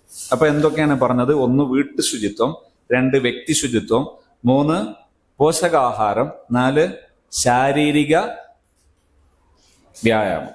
വ്യായാമം കിട്ടാതായി പോകരുത്, വ്യായാമം നമുക്ക് കിട്ടണം. ഇനി കുട്ടികളുടെ വിദ്യാഭ്യാസം, ദീനീ വിദ്യാഭ്യാസവും വരണം, ലൗകികവും വരണം, അഥവാ അക്കാദമിക് എഡ്യൂക്കേഷനും വരണം, മോറൽ എഡ്യൂക്കേഷനും വരണം. സത്യത്തിൽ ഇന്ന് കേരളത്തിലെ വിദ്യാഭ്യാസ സ്ഥാപനങ്ങൾ, പ്രത്യേകിച്ച് ഇസ്ലാമിക് റെസിഡൻഷ്യൽ സ്കൂളുകൾ, ഇൻസ്റ്റിറ്റ്യൂട്ടുകൾ വിജയിക്കാനുള്ള കാരണം മുസ്ലിം ഉമ്മമാർക്ക് മക്കളെ പരിചരിക്കാൻ അറിഞ്ഞുകൂടാത്തത് കൊണ്ടാണ് എന്നതാണ് ഒരു സത്യം. അത് ഇപ്പൊ നമ്മൾ സംസാരിക്കുന്നത് 11:50 ഇപ്പൊ നട്ടപ്പകലാണ് എന്നതുപോലെ ഒരു പച്ച സത്യമാണ്. ഈ സ്ഥാപനങ്ങൾ ഇങ്ങനെ സമൃദ്ധമായി വിജയിക്കാനുള്ള കാരണം ഉമ്മമാർക്ക് മക്കളെ എങ്ങനെ വിദ്യാഭ്യാസം ചെയ്യിപ്പിക്കണമെന്ന് അറിഞ്ഞുകൂടാത്തത് കൊണ്ട് മാത്രമാണ്. നിങ്ങൾക്ക് ആർക്കെങ്കിലും വിഷമിക്കുന്നുണ്ടെങ്കിൽ തൽക്കാലം ക്ഷമിച്ചാൽ മതി, ഇതെന്റെ ഒരു സ്വാതന്ത്ര്യമാണ്. പക്ഷെ ഇതൊരു സത്യമാണ്, പറയാതെ നിവൃത്തിയില്ലാത്ത ഒരു പകൽ വെളിച്ചം പോലെയുള്ള ഒരു സത്യമാണ്. കുറച്ചു വിദ്യാർത്ഥികളെ അല്ലെങ്കിൽ ഇങ്ങനെയൊക്കെ ഉണ്ടാവുള്ളൂ. ഒരു സ്ഥാപനത്തിൽ പോയാൽ വിദ്യാർത്ഥികൾ, ഇപ്പോൾ ഉള്ള വിദ്യാർത്ഥികൾ ഭംഗിയാകുന്നതിനേക്കാൾ വിജയിക്കുകയും ഗംഭീരമായി മുന്നോട്ട് പോവുകയും ചെയ്യും ഈ മക്കൾ, ആത്മീയമായും ഭൗതികമായും. അതിന് ആ മാതാവിനോ പിതാവിനോ വലിയ ആത്മീയ വിദ്യാഭ്യാസം ആവശ്യമില്ല, ഭൗതിക വിദ്യാഭ്യാസവും ആവശ്യമില്ല. KR നാരായണൻ ഇന്ത്യയുടെ രാഷ്ട്രപതിയാണ്. രാഷ്ട്രപതിയായത് അമ്മ വലിയ ഡോക്ടർ ആയതുകൊണ്ടോ എഞ്ചിനീയർ ആയതുകൊണ്ടോ അല്ല. APJ അബ്ദുൽ കലാം ഉഷാറായത് ഉമ്മ വലിയ പണ്ഡിതയായതുകൊണ്ടല്ല. ആണോ അല്ലയോ എന്നതിന് മാറ്ററൊന്നും വേറെയാണ്, ആകാൻ പാടില്ല എന്ന് ഞാൻ പറയുന്നില്ല. പക്ഷെ അതല്ല ശരിയായ സബബ്. പാരന്റിങ് അറിഞ്ഞാൽ മതി, അവർ ഭംഗിയായി പഠിക്കും. അതിൽ ഖുർആൻ അവർക്ക് അറിയണം, വിശ്വാസ കാര്യങ്ങളിൽ കുട്ടികൾ ഭംഗിയാകണം, സ്വഭാവത്തിൽ കുട്ടികൾ ഭംഗിയാകണം. പരീക്ഷയിൽ ഭയങ്കര മാർക്ക്, ഉമ്മാന്റെ അടുത്ത് ഉമ്മയും മോനും തമ്മിൽ യാതൊരു ഉഷാറില്ല. പിന്നെ എന്ത് മാർക്കാ, എവിടെ മാർക്ക് എന്നിട്ട് പുഴുങ്ങിത്തിന്നാണ്. എന്തിനാണ് ഈ മാർക്ക്? വീട്ടിലെത്തിയിട്ടും ഒരു ഇതില് സ്വന്തത്തിൽ ഒരു കുട്ടിക്ക് നിസ്കരിക്കാൻ തോന്നുന്നില്ല, ഖുർആൻ ഓതണമെന്ന് ഇഷ്ടമില്ല. ഇനി എന്ത് പഠിച്ചതെന്താ? അതുകൊണ്ട് അത് പഠിപ്പിക്കാൻ കഴിയുന്ന ഈ ആകാശത്തിന് ചുവട്ടിലെ ഏറ്റവും നല്ല അധ്യാപിക എൻ്റെ പ്രിയപ്പെട്ട, എൻ്റെ മുമ്പിലിരിക്കുന്ന, എൻ്റെ ഈ ശബ്ദം ഇനി കേൾക്കാൻ പോകുന്ന ഓരോ മാതാവുമാണ്. എന്താ ചെയ്യേണ്ടത് വിശദമായി നമുക്ക് ഇനിയും പഠിക്കണം. ഞാൻ ആ ഭാഗം വിശദമാക്കുന്നില്ല, കുറഞ്ഞ സമയം കൊണ്ട് നിർത്തും. ഇനി അക്കാദമിക് വിഷയം, പഠനശീലങ്ങളാണ് സെറ്റ് ചെയ്യേണ്ടത്, സ്കില്ലുകളാണ് ഉണ്ടാക്കിയെടുക്കേണ്ടത്. അതുപോലെ ഡിജിറ്റലായി മക്കൾ എന്ത് ചെയ്യണം, എങ്ങനെ ചെയ്യണം എന്നുള്ളതിന് കൃത്യമായി നിയന്ത്രണം വേണം. ഈ നിയന്ത്രണം നമുക്കുണ്ടാക്കാൻ കഴിയും. ഇതൊക്കെ വിഷയം പരിശീലനങ്ങളൂടെ നേടേണ്ടതായതുകൊണ്ട് ഞാനത് വിശദീകരിക്കുന്നില്ല, വേഗം തീർക്കും. പിന്നെ ഒരു വീട്, ആ വീടിന്റെ ഭരണം, ആ ഭരണം എന്നത് ശരിക്ക് ഒരു വീടിന്റെ വലിയൊരു ഇൻസ്റ്റിറ്റ്യൂട്ട് മാനേജറാണ്. ഇൻസ്റ്റിറ്റ്യൂട്ട് വലുതാണെന്ന് ഞാൻ നേരത്തെ പറഞ്ഞ് സ്ഥിരപ്പെട്ടില്ലേ?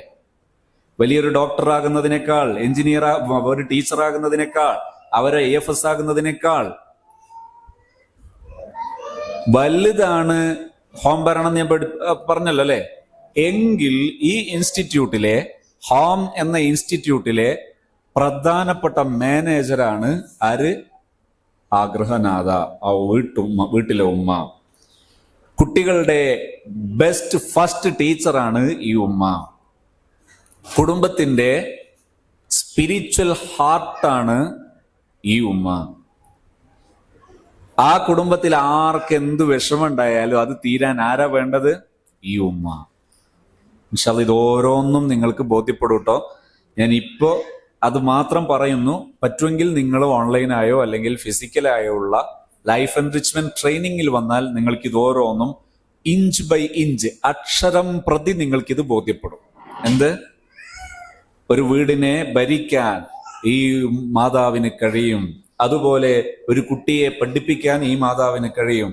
ഒരു കുടുംബത്തിന്റെ സ്പിരിച്വൽ ഹാർട്ടാണെന്ന് പറയുന്നത് അക്ഷരം തെറ്റാതെ പറയാൻ പറ്റുന്ന ഒരു സത്യമാണ്. ഇനി അത് വിശദീകരിക്കാൻ കുറെ ഭാഗങ്ങളുണ്ട്. ഒരു വീഡിയോ പ്രധാനമായി ഇൻഷാ അല്ലാഹ് അതിൽ വരാൻ ചാൻസ് ഉണ്ട്. നിങ്ങൾ യൂട്യൂബ് ചാനൽ ഫോളോ ചെയ്താൽ നല്ലതാണ്. ആ ഭാഗം മാത്രം പറയുന്ന വീഡിയോ, 2-3 വീഡിയോകൾ ഇത് മാത്രം പറയാനുള്ളത് വരാനുണ്ട്.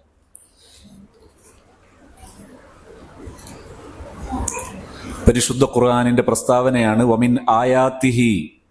അള്ളാഹുവിന്റെ ദൃഷ്ടാന്തമാണ് ഈ ഒരു ഗൃഹനാഥയാണ്. ഗൃഹനാഥയുടെ റിലേഷൻ എന്നത് ഒരു ദൃഷ്ടാന്തമാണ്.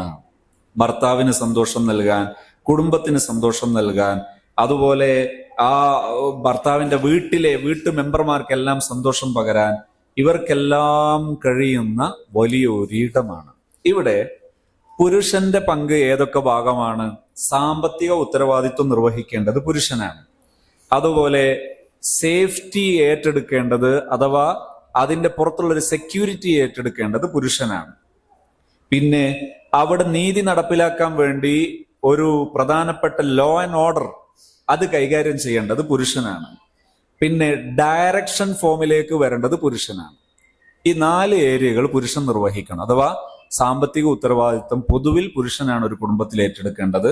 പിന്നൊന്ന് സെക്യൂരിറ്റി, അഥവാ ഒരു മോളെ വിഷയത്തിൽ ആരോ ഒരാൾ അനധികൃതമായി ഇടപെടുന്നു, ആരാണ് അവിടെ സേഫ്റ്റിക്ക് വേണ്ടി ഇടപെടേണ്ടത്? പുരുഷനാണ്. അതുപോലെ നമ്മളെ വീടുമായി ബന്ധപ്പെട്ട ഏതോ ഒരു വിഷയത്തിൽ ആരോ ഒരാൾ, അയൽവാസി ഏതോ ഒരു വിഷയത്തിൽ നമ്മുടെ റൈറ്റുകൾ, നമ്മുടെ അവകാശങ്ങൾ ലംഘിക്കുന്നു, അവിടെ ആരാ കൈകാര്യകർത്താവായിട്ട് വരേണ്ടത്? പുരുഷനാണ്. അവിടെ നമ്മൾ ഇറങ്ങിയാൽ ചിലപ്പോൾ ആകെ അലങ്കോലപ്പെടും, അത് പൊളിച്ച് കൈയെടുക്കലായിട്ട് മാറും. അതുകൊണ്ട് അവിടെ പുരുഷനെ ഏൽപ്പിക്കുക. കാരണം 2 നേച്ചറാണ്, അവരുടെ നേച്ചറാണ്, അത് ആ നേച്ചർ നമ്മൾ അംഗീകരിക്കുന്നു. പിന്നെ കുടുംബങ്ങൾക്കിടയിൽ, മക്കൾക്കിടയിൽ ഒക്കെ നീതി നടപ്പിലാക്കേണ്ട ഒരു വിഷയം വരുമ്പോഴും കഴിയുന്നതും പുരുഷനാണ്. പൊതുവിൽ ചിലയിടങ്ങളിൽ പുരുഷനേക്കാൾ ഭംഗിയായ ചില സ്ത്രീകൾ ഉണ്ടാകാം, അത് ഒരപൂർവ സംഭവമാണെന്ന് മാത്രം. ഇനി നല്ല ഗൃഹഭരണം നടന്നാൽ നമുക്ക് കിട്ടുന്ന പ്രധാന നേട്ടം, കുടുംബത്തിൽ മനസ്സമാധാനമുണ്ടാകും, ആത്മവിശ്വാസമുള്ള കുട്ടികളുണ്ടാകും, സാമ്പത്തിക സ്ഥിരതയുണ്ടാകും. അത് ഏത് സാമ്പത്തിക നിലവാരത്തിലാണെങ്കിലും, ഗ്രാഫ് ഏതാണെങ്കിലും അതിൽ സ്ഥിരത ഉണ്ടാകും. പിന്നൊന്ന് ബറക്കത്തുണ്ടാകും, ഖൈർ, വർധനവുണ്ടാകും.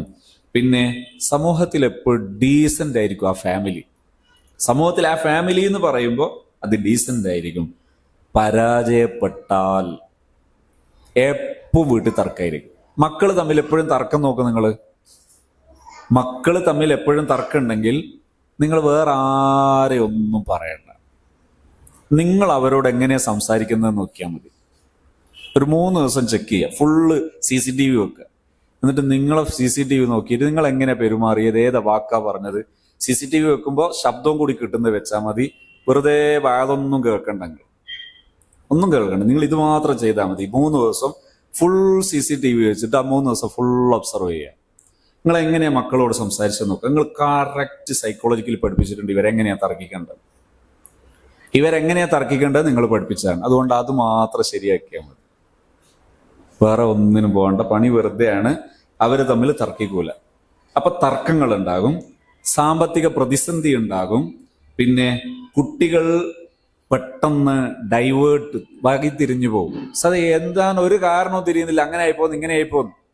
നല്ല ഫാമിലി, ഭയങ്കര ഉഷാറാണ്, പക്ഷെ ആകെ അലങ്കോലപ്പെട്ടു പോകും. ഇതൊക്കെ എവിടെ സംഭവിക്കും? ഗൃഹഭരണം തെറ്റായാൽ സംഭവിക്കും. പിന്നെ എപ്പോഴും ഡിപ്രസ്ഡ് ആയിരിക്കും, മാനസിക സമ്മർദ്ദം, വിഷമം, വെപ്രാളം, ബേജാറ്, ഇതൊക്കെ ഇതിന്റെ പ്രശ്നമാണ്. എന്താണ് പ്രായോഗികമായ പരിഹാരങ്ങൾ? ഒന്ന്, ആഴ്ചയിൽ 1 തവണയെങ്കിലും ഫാമിലി മീറ്റ് വേണം. ആഴ്ചയിൽ 1 തവണയെങ്കിലും ഫാമിലി മീറ്റ് വേണം. 2, നിങ്ങൾക്കൊരു ദിനചര്യ പട്ടിക തരുന്നുണ്ട് ഇൻഷാ അല്ലാഹ്, തൊട്ടു ഇൻഷാ അല്ലാഹ് ഇവിടെ തരും. റെഡിയായത്?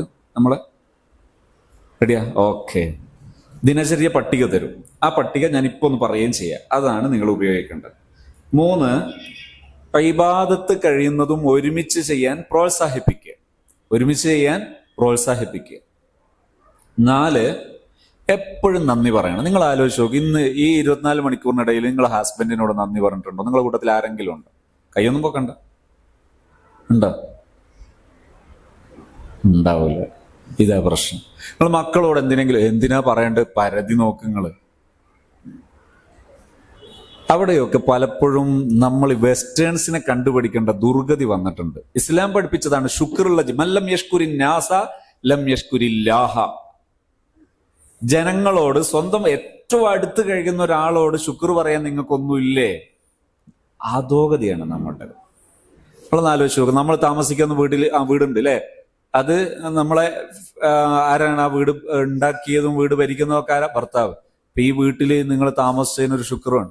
വീട്ടിൽ അതെല്ലാവർക്കും ഉള്ളതല്ലേ? നമ്മളൊരു റെന്റിനെടുത്തു എത്ര റുപ്യാവും? ഇങ്ങനെ അവിടെ നിന്ന് അങ്ങോട്ട് തുടങ്ങാം.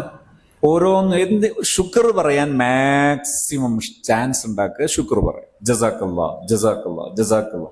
എല്ലാറ്റിനും.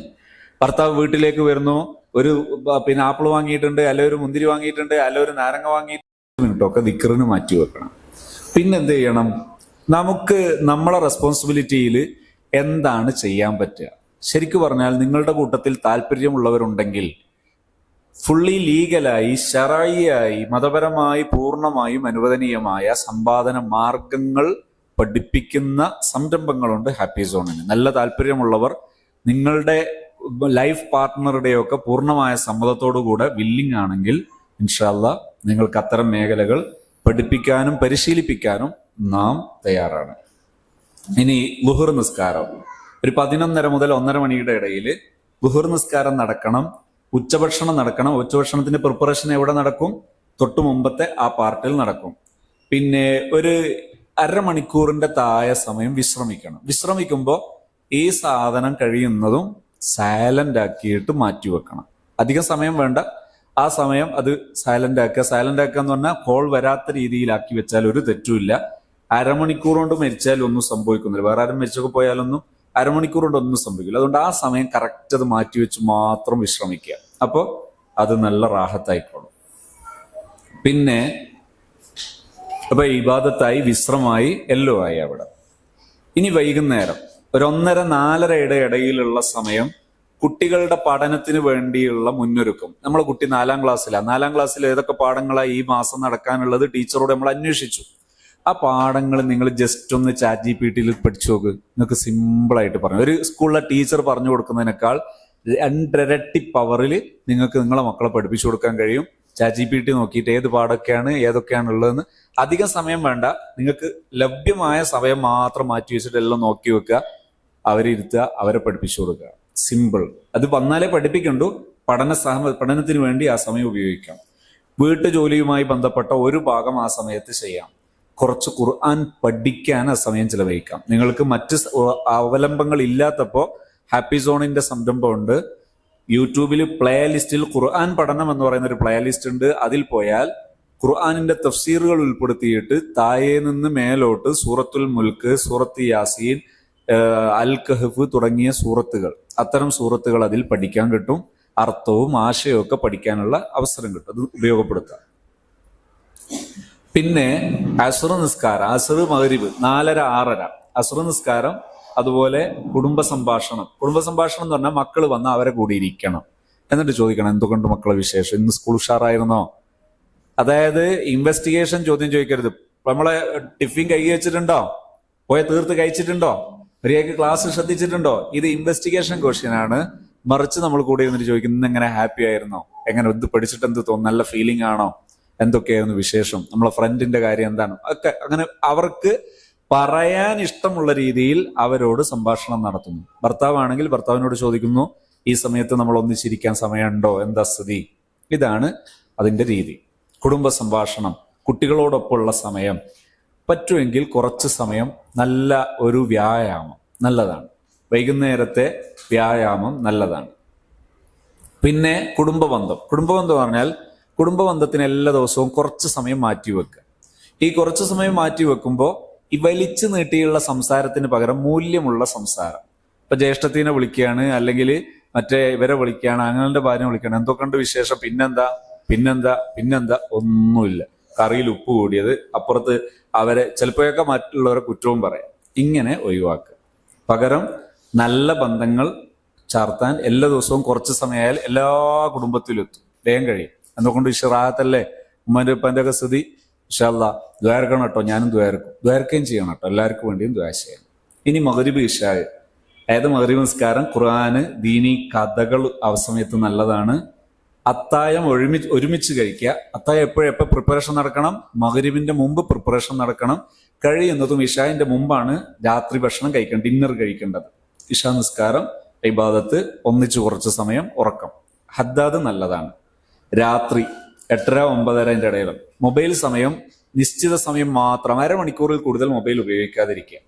പിന്നെ എപ്പോഴും ഒരു ദിവസത്തെ കുറിച്ച് പുനരാലോചിക്കുക. നാളെ എന്തൊക്കെ എന്നുള്ളത് ഇന്ന് പ്ലാൻ ചെയ്യണം. ഒരാഴ്ചത്തെ ഫുഡ് ചാർട്ട് ഒന്നിച്ച് സെറ്റ് ചെയ്ത് എപ്പോഴും വെക്കണം.